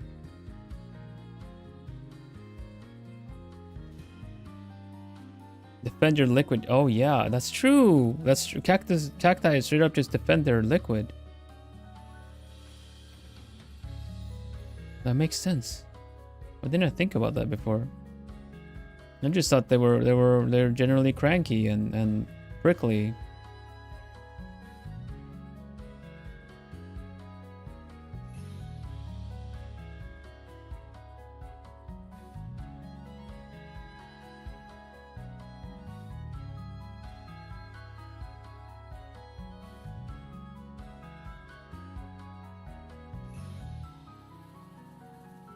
I'm like, I have no idea how I'm gonna give this all of the shapes it needs. But you know what? I'm gonna trust in the fact that I can render it to the tree and back. Save this later. I'm confident it's fine. I'm not the teacher like, well, teacher, if you do like a teapot, that's like, that's not in the curriculum. Go do your homework. No, I'm gonna be like, challenge accepted.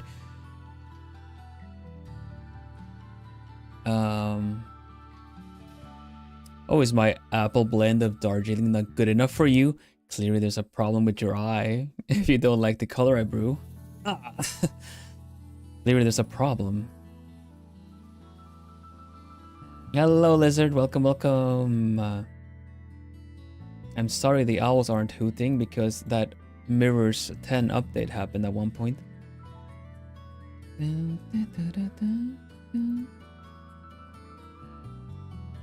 It should work now again.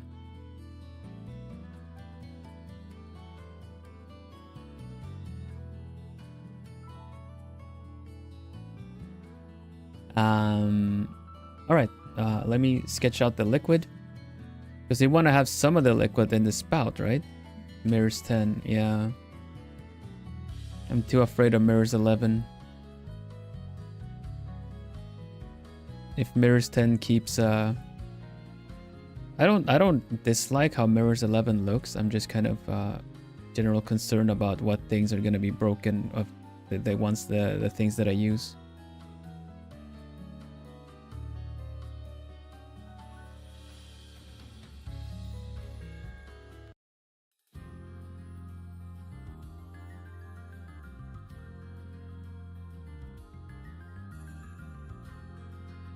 It would probably look something like this.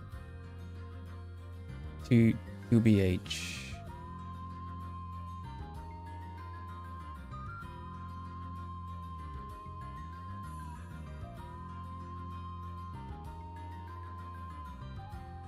What is mirrors 10 and 11s? I use a magic mirror to communicate with everybody. So it's just what the mirror runs.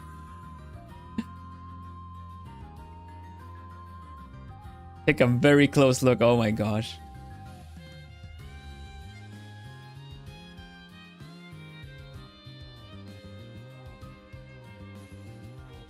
What do you mean you don't like my tea?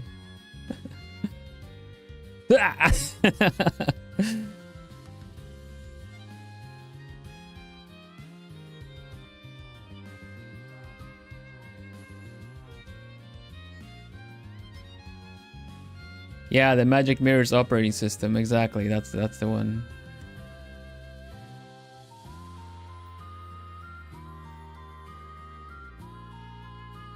Yeah, instead of Windows is because I used to. Yeah, I'm being silly. Sorry, I should have been more. I should have been a little bit more clear with the joke, honestly. Na na na na na na na na na na. Da da da da da da da da da da da da.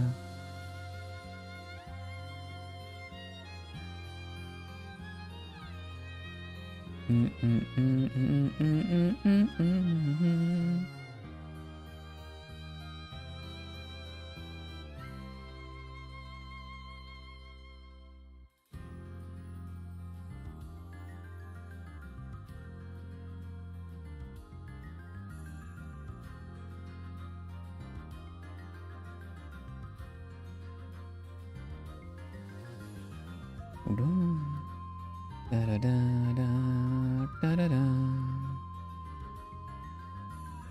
There we go. There we go. We got it. We got it. It's working. It's totally working.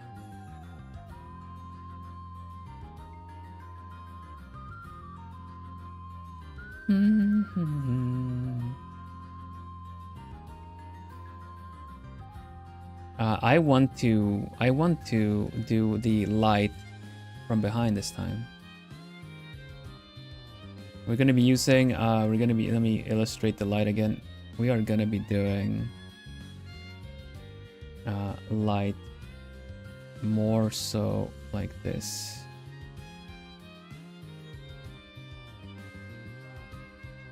This time.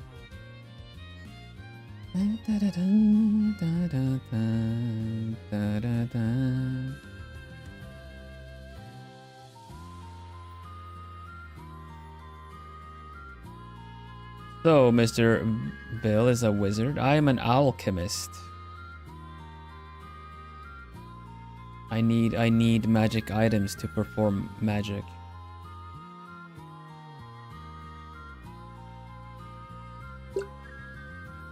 So, I'm not really. I'm not a wizard.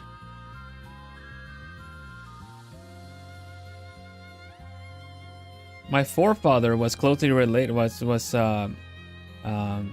Knew Merlin, the Great Wizard, but alchemist, yeah.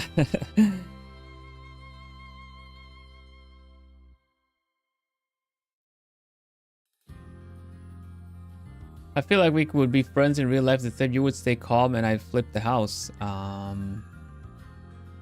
I kind of like my house, so that feels like that friendship would be short-lived. Maybe may I give you a closer look to my tea right here? No, I'm kidding. I'm kidding. I don't know if you've noticed, but I've sorted out a slight delay issue that I learned recently how to do, and hopefully my voice actually matches my my mouth a little bit better.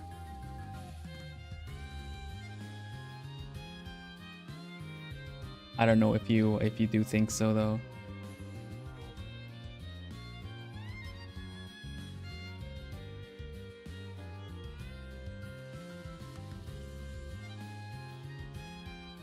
It's probably not something you've even thought about before. I hadn't either until I realized, oh, yeah, exactly. There never really was an issue. But then I figured, what if I do a slight delay or a slight like adjustment?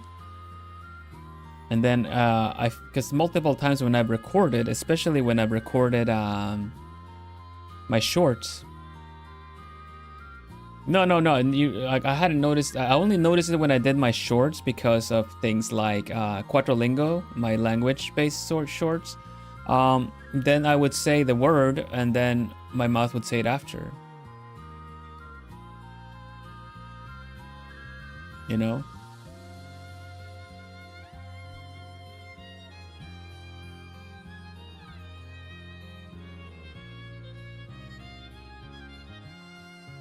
So it wasn't really an issue, but anyway, now at least you know. I don't know if you'll even notice a difference, but what if I do it the other way? Then you might notice it. If I do it like this, then this is kind of what happens instead.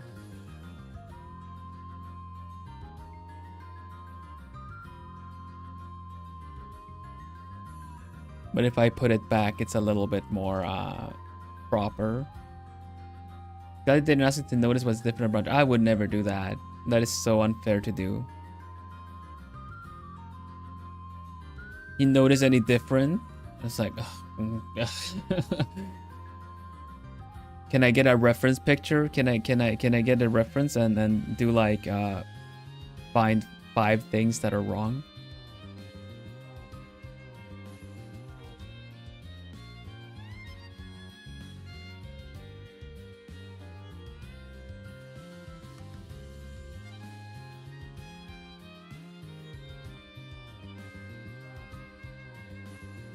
Into the owl house. No, that's unfair to do. I don't like that. So don't worry about it. Can I call a helpline? Yeah, right? It's kind of like, what do you mean call a helpline?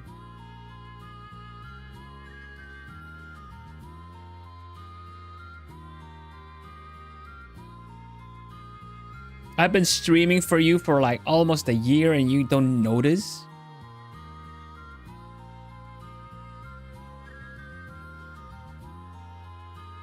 You know, the sad part is that there's probably people that are like that. If you're like that, I'm sorry. Maybe reconsider how you treat your fans, and yeah, you won't have to worry about that here. Pass please. Yeah, right.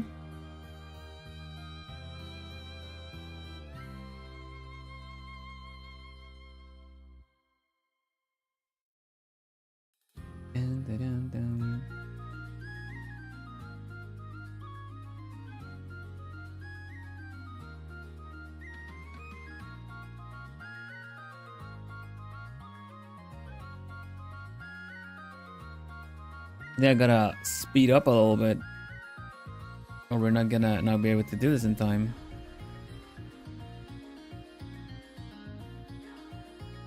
Yeah.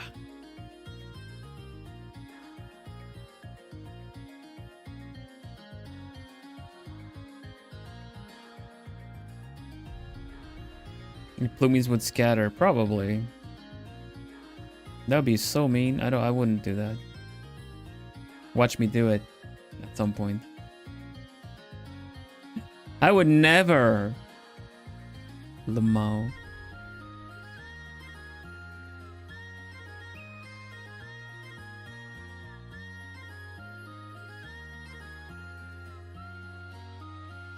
Bam bam bam.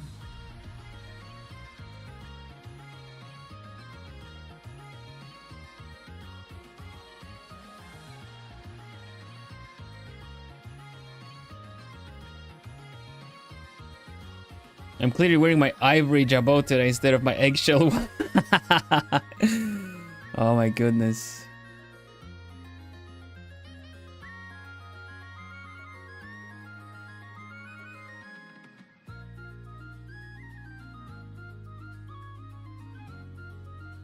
But you know what? It would just take that for someone to notice to make my heart pound. You know, it's like, oh, you're wearing the eggshell one. You're wearing the pearl white one today. I always like how that one looks on you. Like, oh! Doki.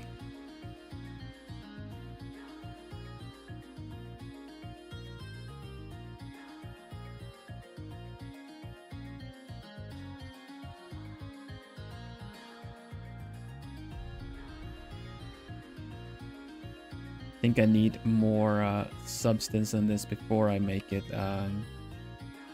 transparent.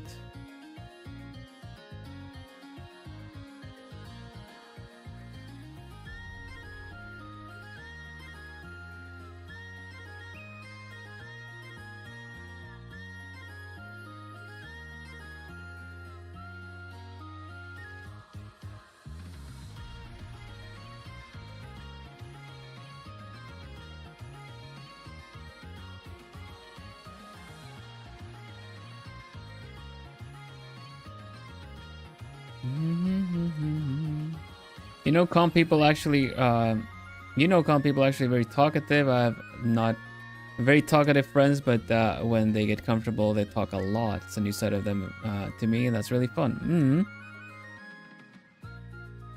Everyone's got a story to tell. Everyone has a story and multiple stories to tell. The only thing that keeps people quiet is because they maybe once were judged by this story for those stories, or what they want to share with other people. So it makes sense.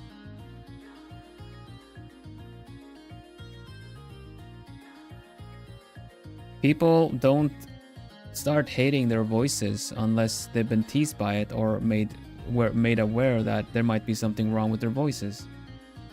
That's what, like, oh no, I don't record myself. I don't like my voice. It's like, but they would surely have a lot of things to say, or you know.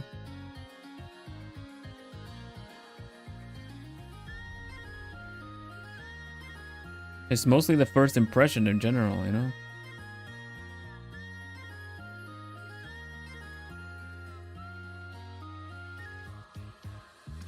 My story is how I became besties with my owl Genmate through Tekken. That is our story for sure.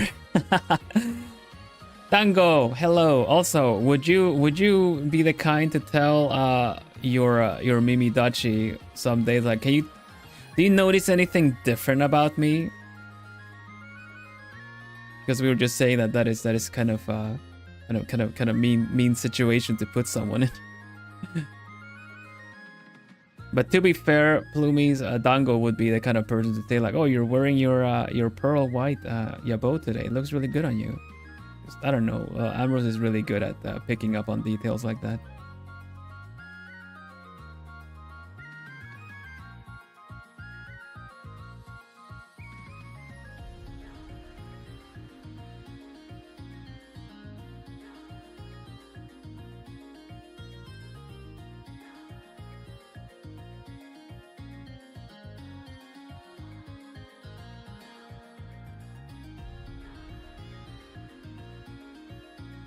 Yeah, Ambrose is detail oriented.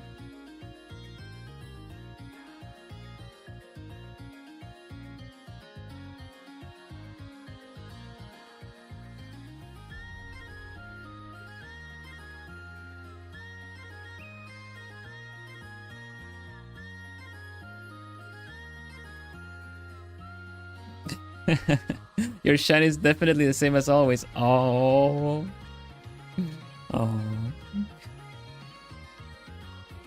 See, there's some sun in my day now.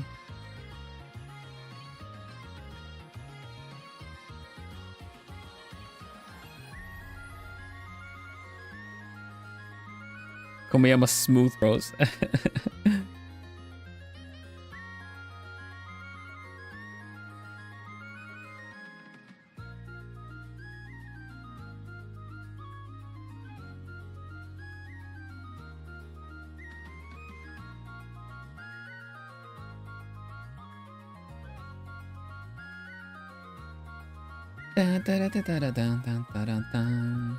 No, I'm kidding.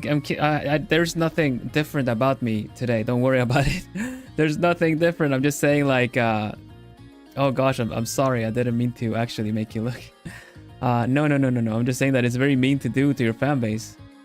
To be like that. I was just saying that I've adjusted a little bit of the microphone latency, so at times maybe when I say something, it might actually link better to my expression. Not that there was anything wrong with it before, but sometimes when you say something or express something, it might actually not come through pretty good.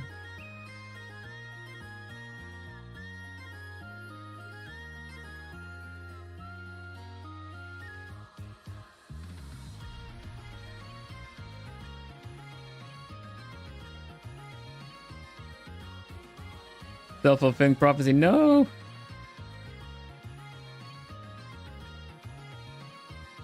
There you go. He's okay, folks. He's okay.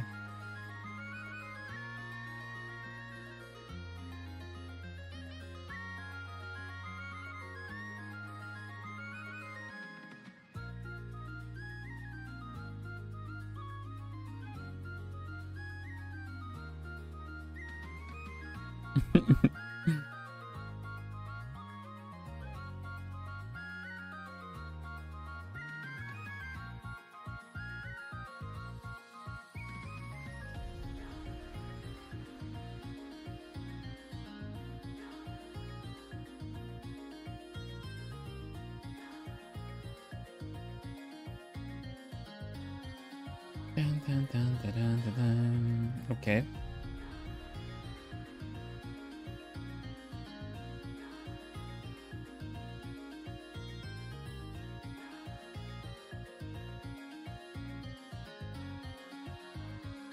Oopsie. I need to merge these. Thank you. Man, this brewing challenge is turning out to be quite the challenge. Who would have thought? Dun, dun, dun, dun, dun, dun, dun, dun, dun.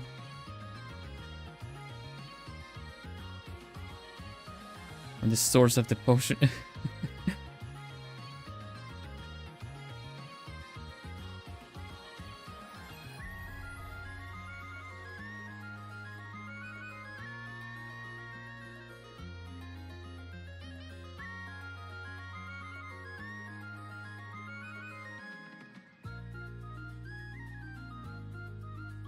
Yeah, actually, when the ambrosia potion is actually the ambrosia potion of Riz generally is in my shelf. It has got this kind of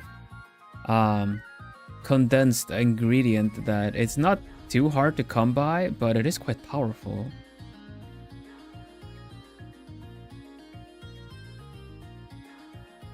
It's like when Ambrose chuckles and you see a bit of his teeth and leans a bit, like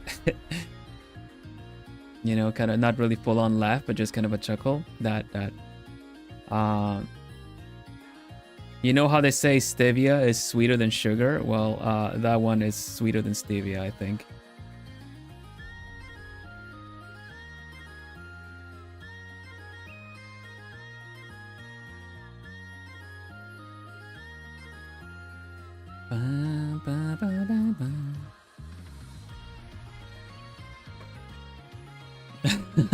Exposure, not consumption, just exposure to it.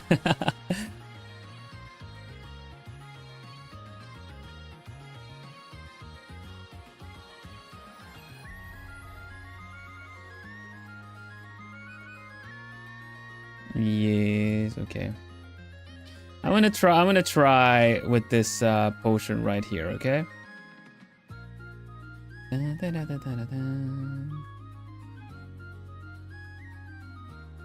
Let's pick something. Let's pick something.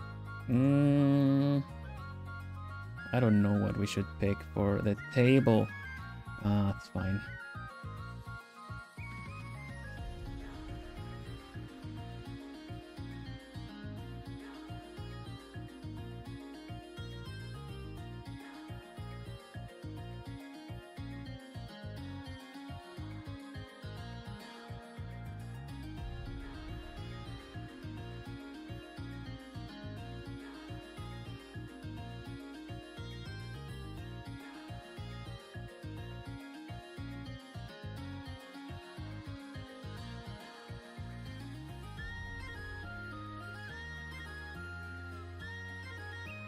Maybe some dried flower petals? Yeah, I think so.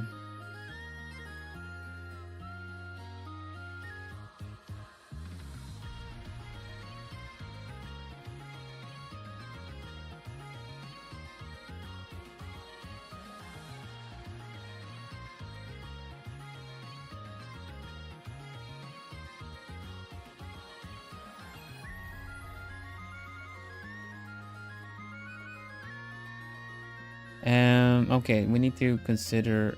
I have some stuff I need to consider for this thing. First is the fact that it needs some shadows here.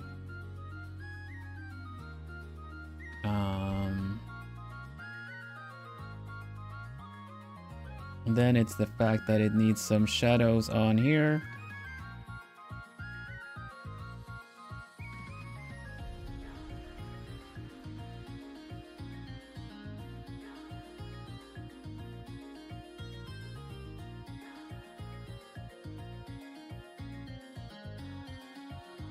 And then it's the fact that it needs some color, so let's get the color in there too. Oh.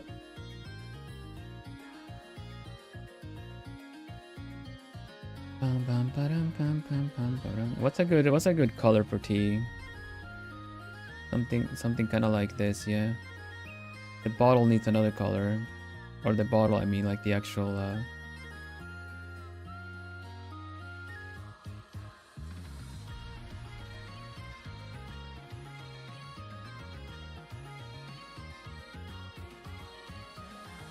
I'm gonna have the contrast of something warm with a cold cool bottle. Gonna be lurking. Okay, Ambrose, take it easy, buddy.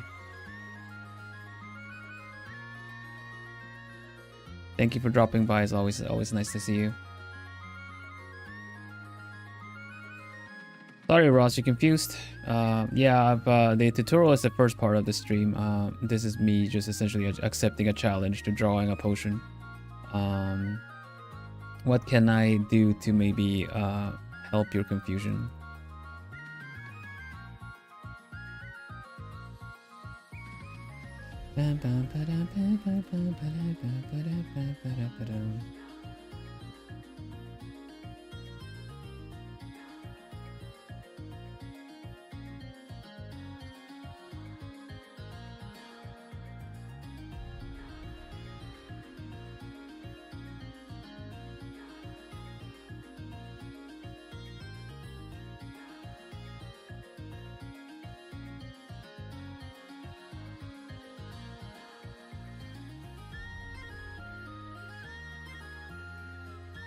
There we go.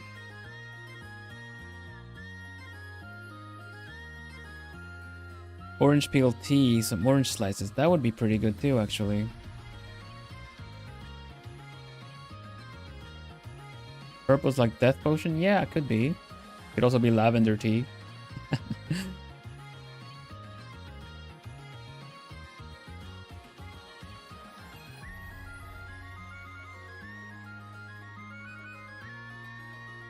Oh, did we get another follow? Gosh, it did not actually work out. The hearing the hoot hoot. Oh, I know why. I know why.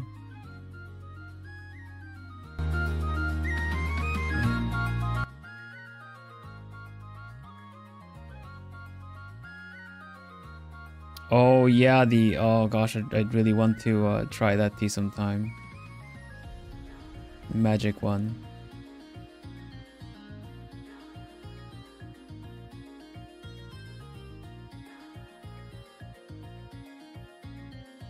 Okay.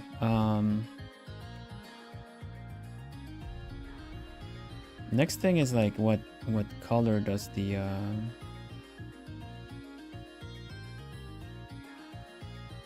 whoosh. So I would want to do like a table runner on the table, but I don't know what kind of color would be good for the table. Oopsie.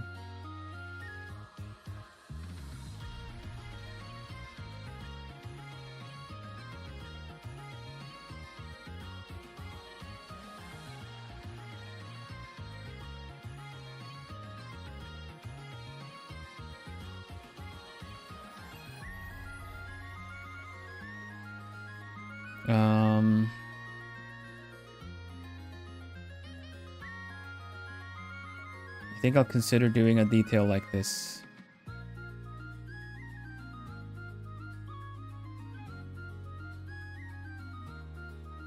Probably need to follow the grid for this one.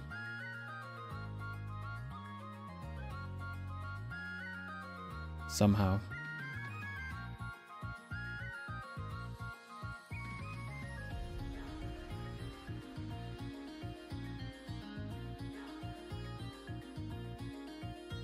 It's not really correct, is it? No, it's not. There you go. Okay. We'll work with this. Like a cloth, yeah, and I'm gonna have it hanging down a bit. But it's really hard to make it properly centered so that it looks good. There you go. Anyway, we'll get to that after.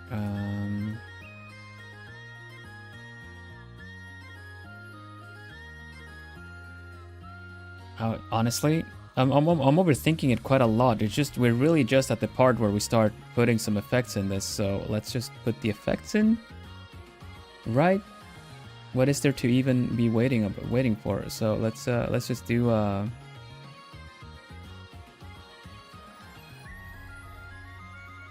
some effects, and then we make the room kind of dark.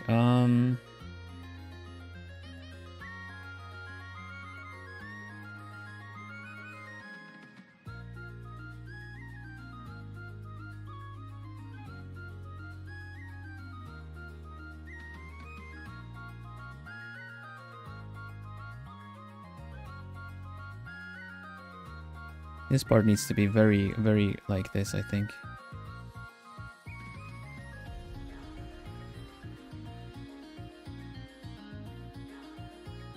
Just get the feeling that's probably how it goes.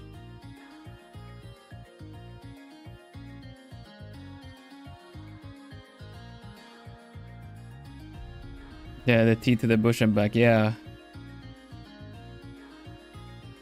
Exactly.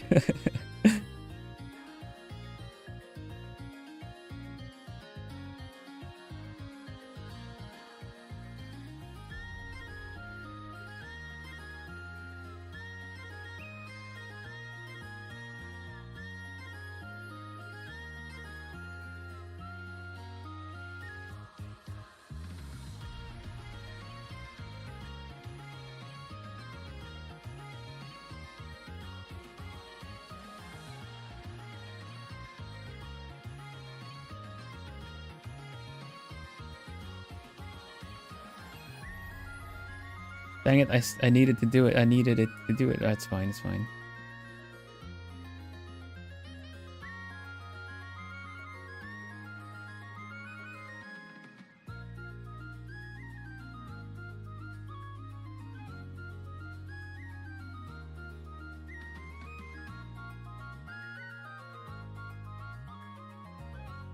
This turned out quite tricky.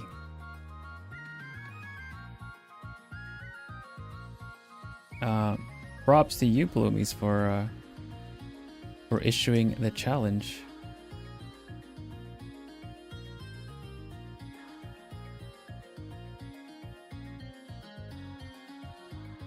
That was the shortest frustration I've ever heard. Really?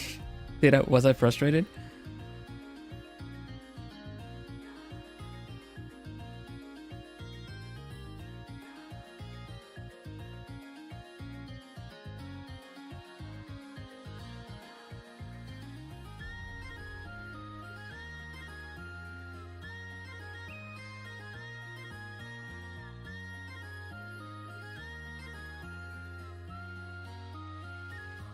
Dang it, yeah. Well, I must say, to a chill owl such as myself, that second of frustration felt like a lifetime.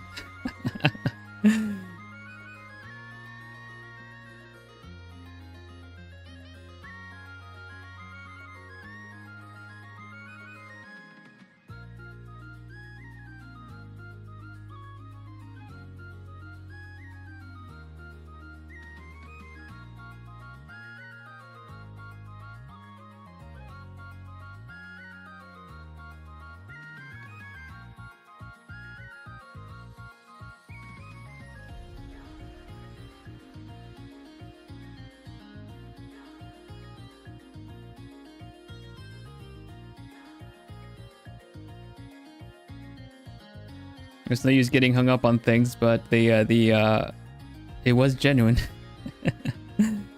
Oh gosh, why am I using that?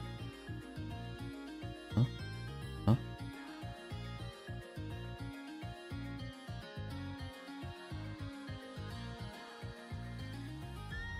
Nice, ooh. Very nice.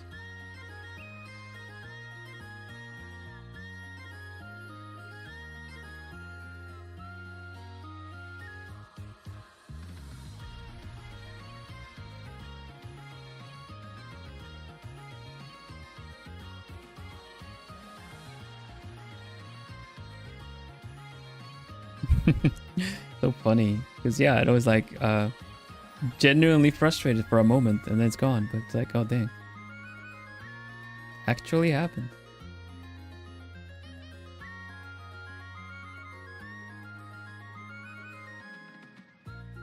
All right, we got some cloth happening here.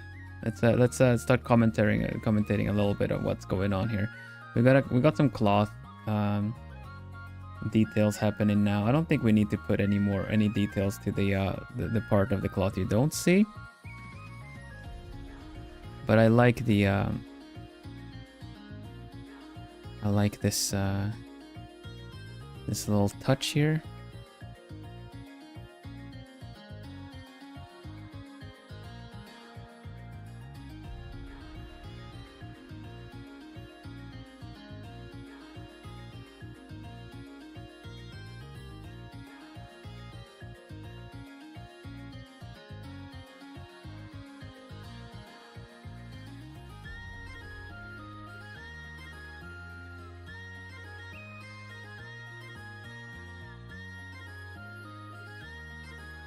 So we do that, we make this kind of drop below everything to give it the effect that it's you know, on a table, on a little, you know, honey rooibos. Yay, definitely something with lemon juice in it to kind of make it even brighter, you know. Like this has the color of Earl Grey with a lot of lemon juice in it, for instance, because of how it changes the pH value. And what else do we need? What do we need? What do we need with this? What else is missing?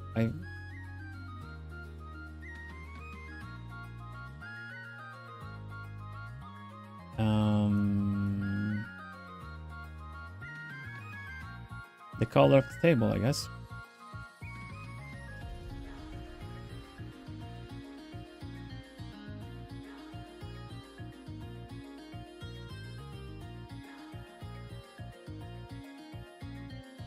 Bam bam badam bam bam bam badam badam.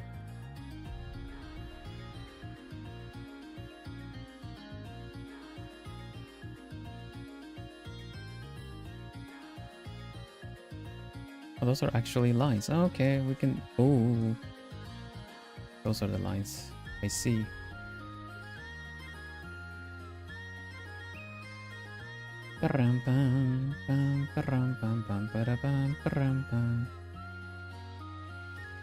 The one thing I really like about prop design, I gotta say, now that I'm feeling comfortable where I am and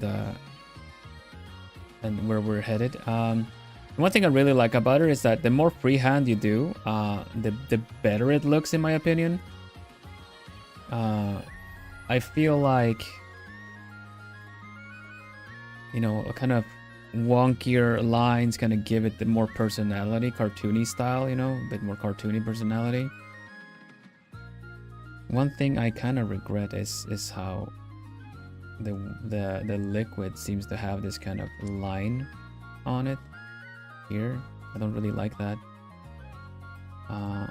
It messes with it, so I don't know if we can do something about it. Can we do something about it?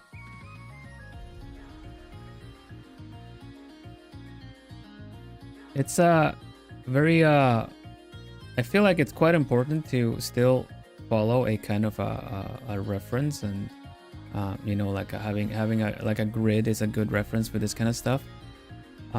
If it's lacks a little bit too much, and if everything is too freehanded, it will kind of make it look sloppy. That's the word I'm looking for.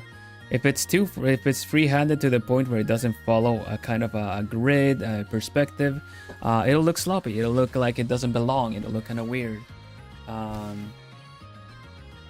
But if you do have them and then you add some free-handed details to it, I think that it can look really nice.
On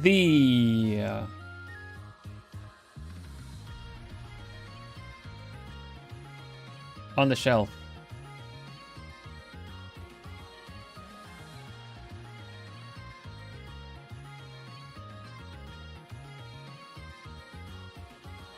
Hee hee.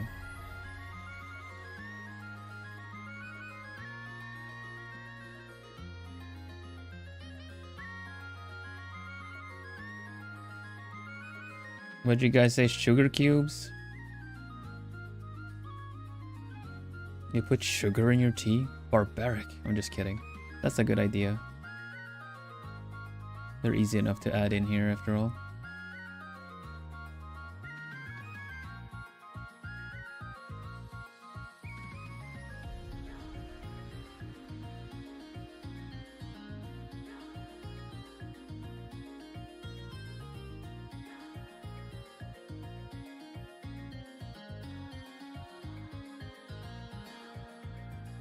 Shadow?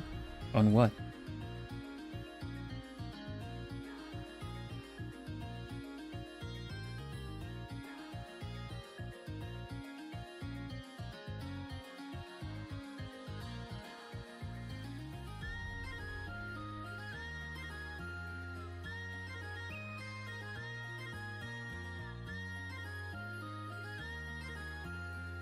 The potion name, yo, I like that.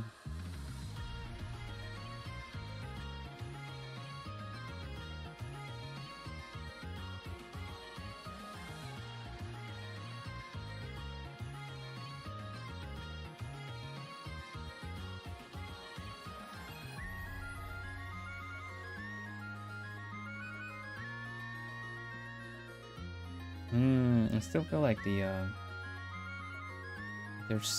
these lines kind of mess with it a little bit, but we can see to this. You can freehand this part. People drinking on accident, yeah. It's like yeah, or like the hottest something enchilada ever, and it's just a secret sauce for the enchilada, you know.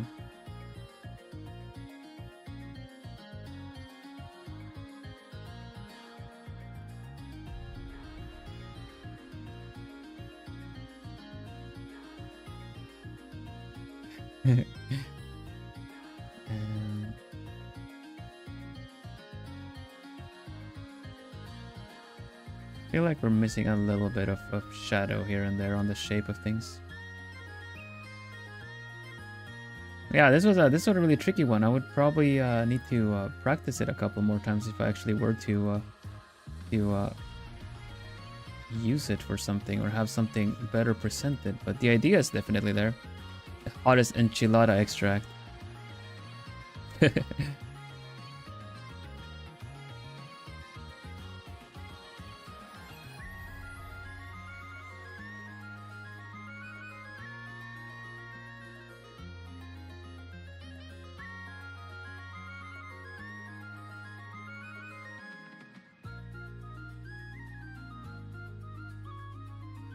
Oh gosh, I'm drawing on the wrong one.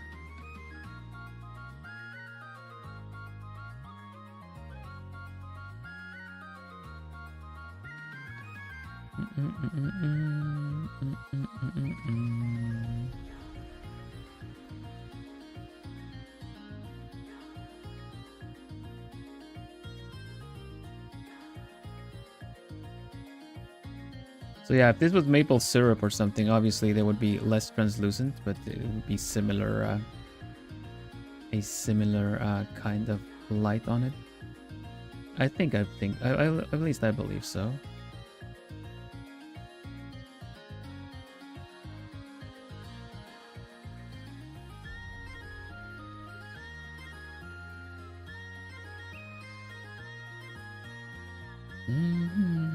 Feels hand blown. Yeah, it ought to be. I feel like that it would be a very custom made bottle for this thing. And this alchemist was kind of like, oh, well, it was someone. It was my glass blower friend's like whatever failure. I'm out of bottles. I need to put this somewhere. I need to put this enchilada extract somewhere. And then puts it there and forgets about it.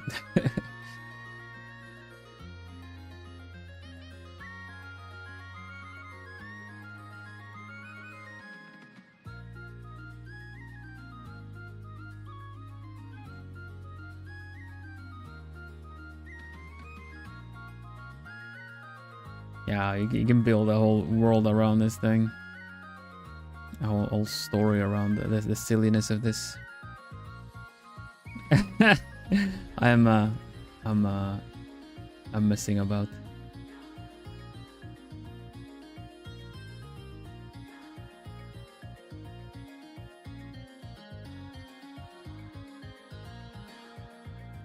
It actually had a hand blown like lid, but it didn't fit, so we had to make do with something else and just kind of find some cork somewhere, a preserve jar or something that's in the kitchen. It's a little worse for wear, but yeah, it's all right. The handmade extract of ethereality. It's such a surreal flavor. It's ether.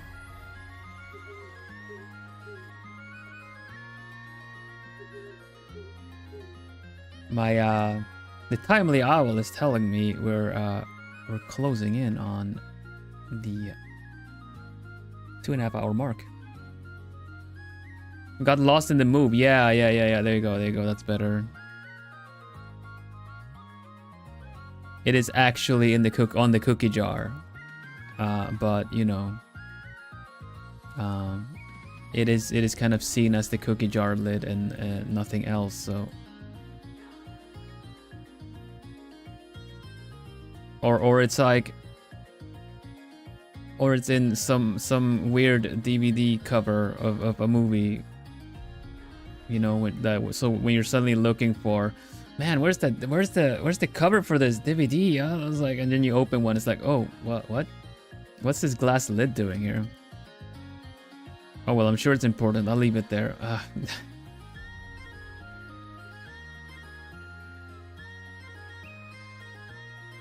Purely useless.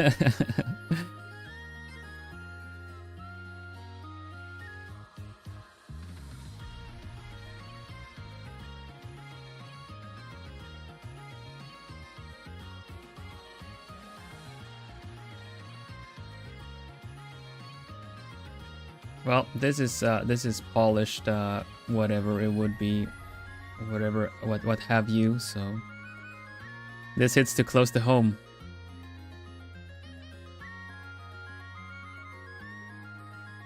There you go. Got some sugar cubes. I would draw like a little spoon too, but we're out of time. The hoot hoot, the hoot hoot of the clock is saying,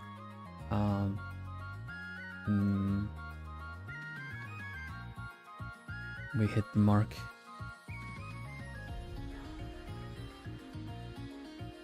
Wait a minute, are we oh damn.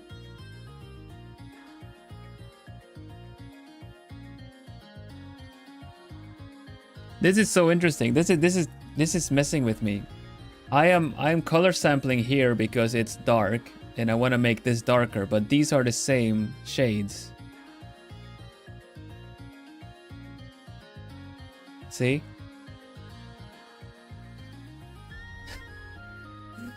I actually managed to do that illusion. I'm like, okay, let's grab some darker and then put it. Wait a minute. Wait, why is it not getting darker? Bamboozled, yeah. It happens so often when you color sample things and you render actually.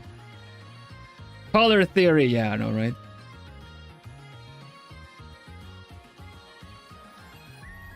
It was all planned. What kind of sorcery is this? Science. Maybe I should study this science so that I may become more powerful.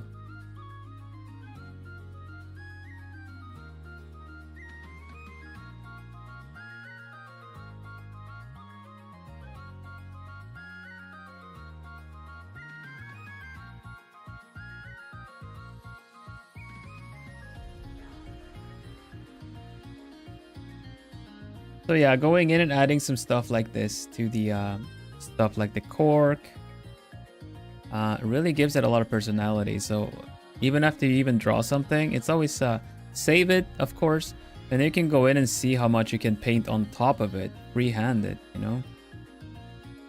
Add a little like we did before with like the crystal thing. Add a bit of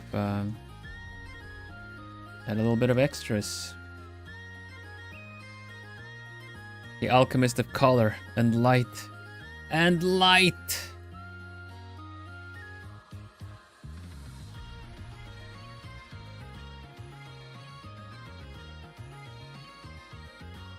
I need to remember that opening to that one Nicki song.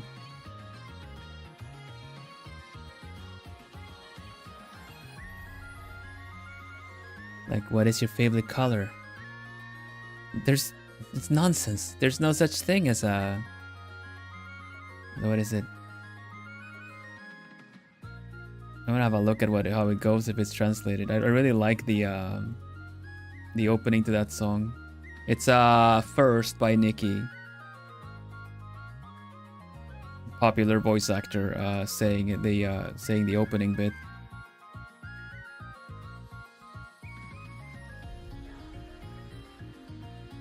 Nice, ooh, it turned out pretty nice despite all, you know?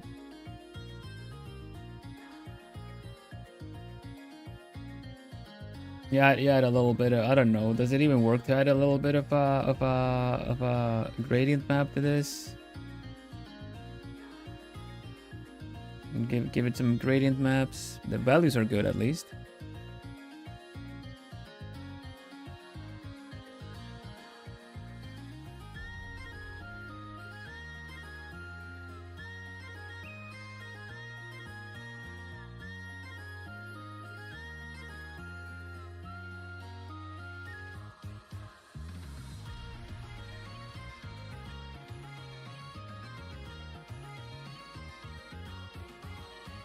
Somehow there's still steam coming off of it.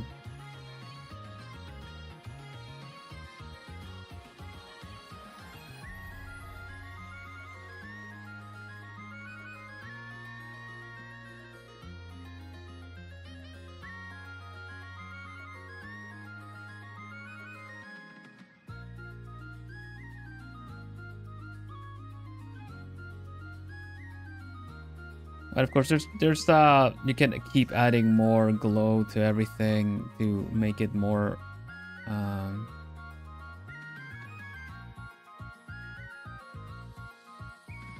Is it not working? Oh, there it is. Okay. I think it's more like color dodge. Yeah. Add more color dodge to bring back the color of everything, but it feels like it's so extreme if you do that. It kind of more color dodge actually gives it more like it's glowing out of heat. So you just gotta not overdo it. Be selective with it, with the stuff that you use. Well, yeah, it's a nice little potion. And in the same way, I did again with the this one. As you can see, I actually went in and did more glass texture on this one to just analyze this a little bit. I did multiple like strokes of texture on the glass to kind of make it kind of seem like it has been, you know, worn with this kind of uneven brush, essentially. I just kind of did it with this kind of textured brush on top of it, you know, kind of doing things like this to kind of give it that it's like a really worn, scratched kind of thing. And you saw how I did the label just now. It's the same deal with this one too. And as you can see here, I just kind of gave the tile some more chips as well. Did a lot of little chipping here and there. And this is basically the same process we just did. It's just a more simple potion. So yeah, now that you know how to, let's actually round things up a little bit.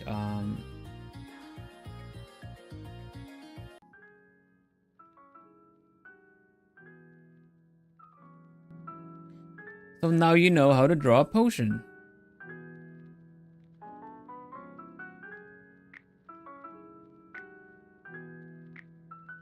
By an isometric one using a grid, which I would recommend doing. And building. Mr. Are you taken? I am not kidnapped. I have not been taken. I am an owl of a particular set of skills. No worries, I'm okay. I'm safe.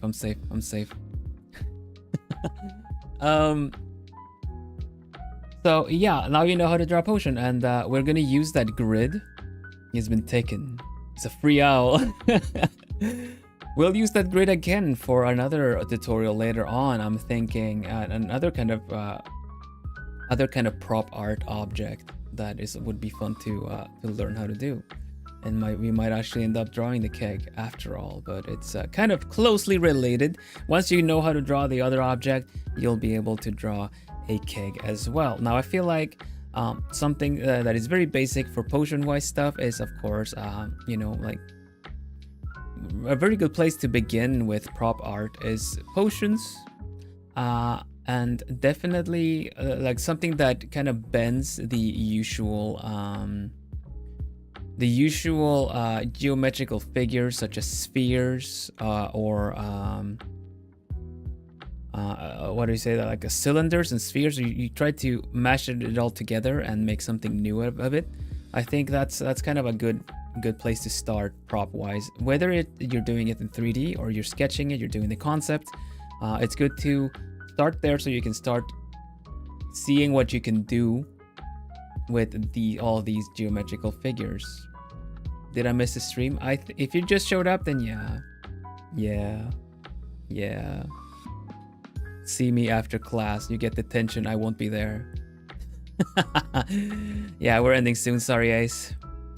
Kuni. Thank you so much, Kuni. We're actually wrapping up, but don't mind. We'll talk a little bit about what we did today. Kuni Raid, hello.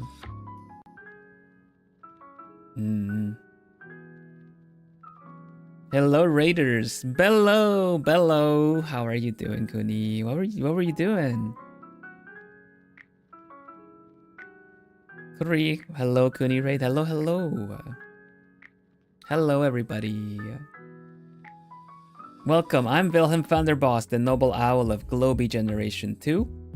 I'm an artist. I am a cozy gamer, cozy streamer. I like puzzles. And yeah, welcome to my humble abode that is a huge mansion. Hi. Hola. Yes. Hello everybody. Cooney's lovely. Cooney's really good at art drawing as well. I definitely recommend checking out Cooney's stuff. Got a really good knack for animation and in general design, like we were doing today as well. Today we did a tutorial stream where I taught you how to draw some potions, and I will show you what I mean. We can go back to the art scene. Let's see. Boop. We finished up by doing a teapot potion, as a bit of a challenge from you guys. Is kind of what we ended up with. Let me get this tea potion out of here. Thank you. I did the lighting from behind as a way to just kind of, I don't know, felt like changing things up a bit. But we also did this one. This is the first one we did. We started off with using this grid. It is in the channel. It's in chat. It's pinned in chat if you want to get a grid of yourself. And you know, kind of sketching it up a little bit, and then rendering it out. That's all in the stream. If you wanna check it out later, again, you can check out the VOD. We ended up doing this kind of classic red potion with a cork. And on a tavern, like it's something that looks like a tavern table. That's what I'm trying to say. And then with talking a little bit more, I've shown that I've also done this potion in a similar way, using the grid, using a tile, and making it kind of all like nice and glowy. We have this is a classic potion. It's a potion chosen for a specific someone, a specific potion for a specific someone.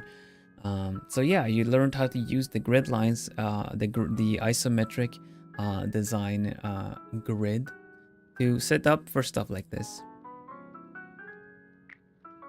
And yeah, of course, then we drew the tea potion, because it was a strangely shaped bottle that would actually house some liquid here and also here. Bum,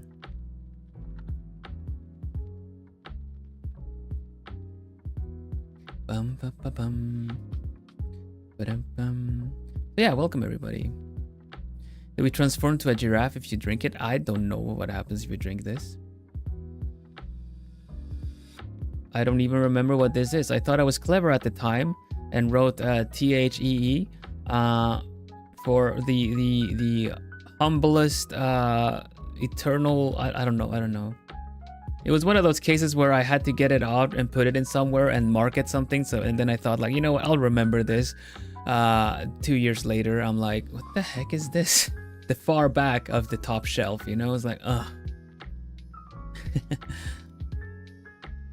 The hottest ever enchilada. Yeah, that's what it was. It's sauce for the enchilada. Let's see. Let's go to chatting scene again. Yeah, thank you so much for the raid. I'm wrapping up. I'm wrapping up. I will go cook me a nice meal. But it's super nice. Thank you so much for raiding me, Kuni. I'll have you guys know, Paloomies, I have extended an invitation to Drawn Together to Kuni as well. So you will get a chance to get to know Kuni on this channel someday soon. The Forgotten Vial.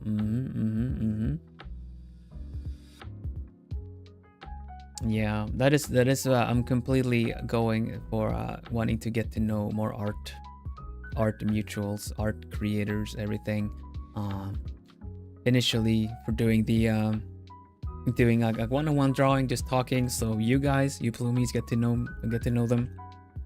And then, of course, invite them back for some other fun stuff. It's all fun. It's all great. So yeah, look forward to that. We don't have a date set, so you know, you guys, I'll keep you posted. However, this week we do have a guest, and this week is looking like this. Tomorrow we're doing a handcam stream, which would be starting about 2 hours later from now, but tomorrow. And I'm gonna be putting together the last bit of a wooden music box that looks absolutely beautiful. It's like a planetary model with some nice little like gemstone-like things. And we've done the base, and I'm gonna do the next half of it. So it's just basically it's a chatting stream, and I'm just put stuff together.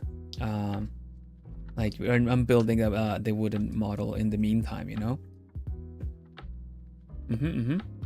Friday we're gonna watch a movie. Get to talk a little bit with the alchemists, and we're gonna watch a movie together. Maybe we start with a little bit of chatting, and then we go into the movie.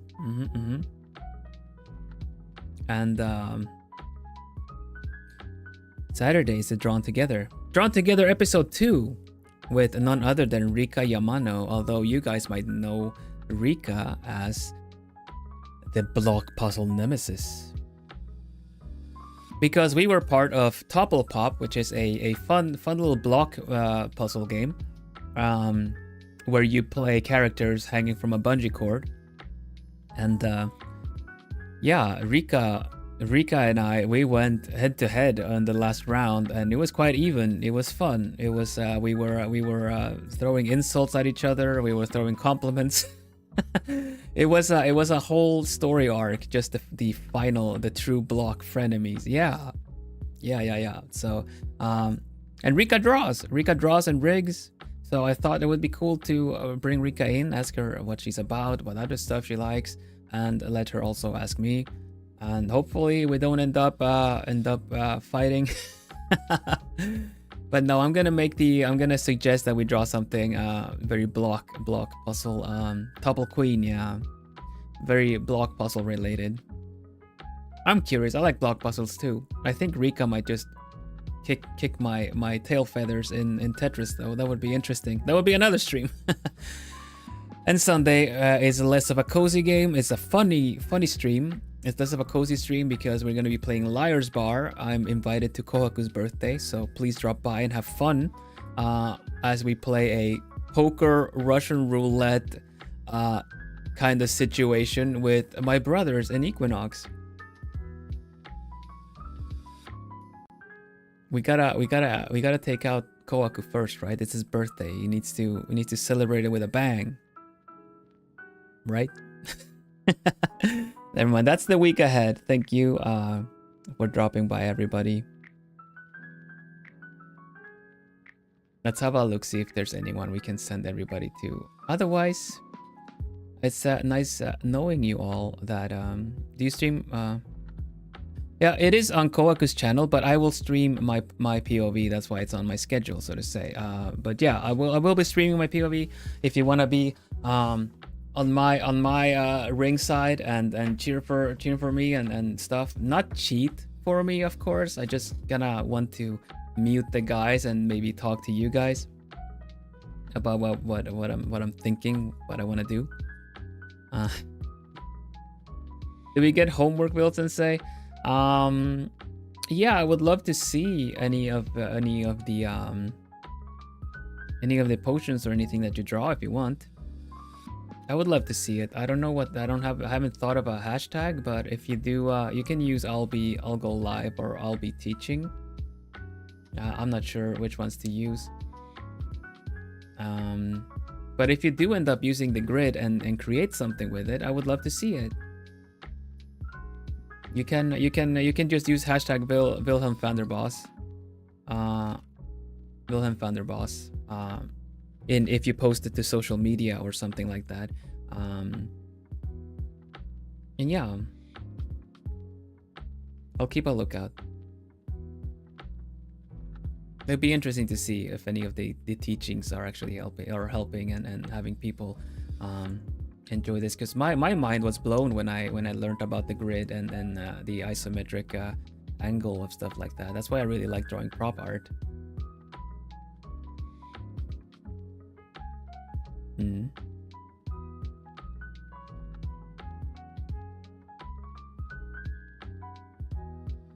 Yeah, I might be able to show a little bit more of the kind of prop art that I've done for the members if you're curious. But yeah, for now we'll leave it at where we are, and I hope you all have a nice rest of your week. I'll see you closer again tomorrow, of course, but we're halfway to the weekend. Everyone's doing great. Happy hump day, everybody. And yeah, heck yeah. Heck yeah. The if it's traditionally drawn, of course you can. Of course you can. I wanted to say that if you have a printer of sorts, or if you use a tablet, you could use the grid still and put like the picture underneath, like the actual grid picture on your tablet, and then have your paper on top, or you print it out and draw your own and draw on top of it, or put it on top of, or put another sheet of paper on top of it too. There are multiple ways to do it, but yeah, I would love to see.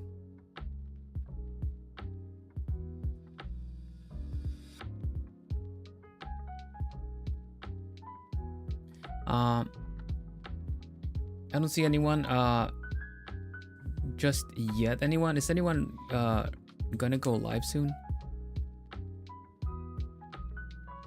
Yeah, I've drawn using the grid on the portable magic mirror. Nah, you can use your phone as well if you have a small piece of paper to work on as well. So yeah, all good.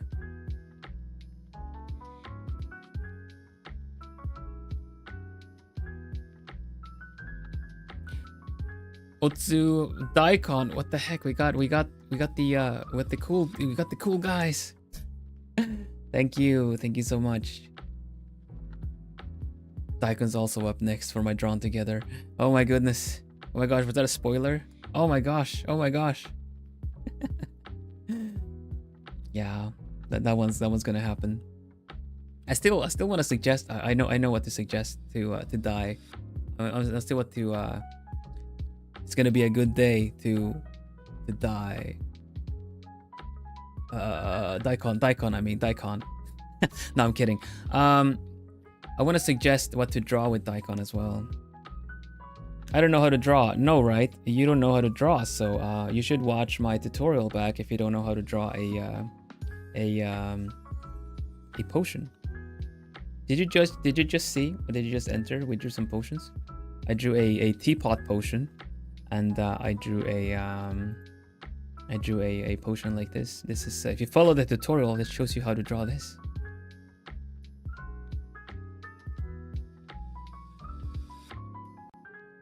From this. Ambient glowsium, yeah, I like it. You can also draw this kind of potion. It's a special potion. I will not be serving it when we do the drawn together. Don't worry about it. I'm not gonna turn you into a llama. Before and after are crazy. Nice too. Yeah. There's quite a lot. Like it's a very free-handed from this to this, but the poison. Yeah, definitely the poison. El veneno para Cusco. But yeah, so I'm kind of delaying a lot of things. We're just gonna leave it at that. Thank you, everybody. And Daikon, I need to suggest something for our drawn together. I will DM you, so it's not, live and open, and I have to hold you to it. I'll see you all. I'll see everybody. I'll see you all later. Thank you so much, Bloomies. Hutsu. See you tomorrow for a cozy hand cam stream. You get to see my hands. You actually get to see my hands. So drop by tomorrow. More cozy. But for now, stay lovely. I'll see you again real soon. And of course, bye-bye. Bye-bye. Bye-bye. Bye-bye. Always a pleasure. Thank you so much. More cozy. And good afternoon. Hoot afternoon!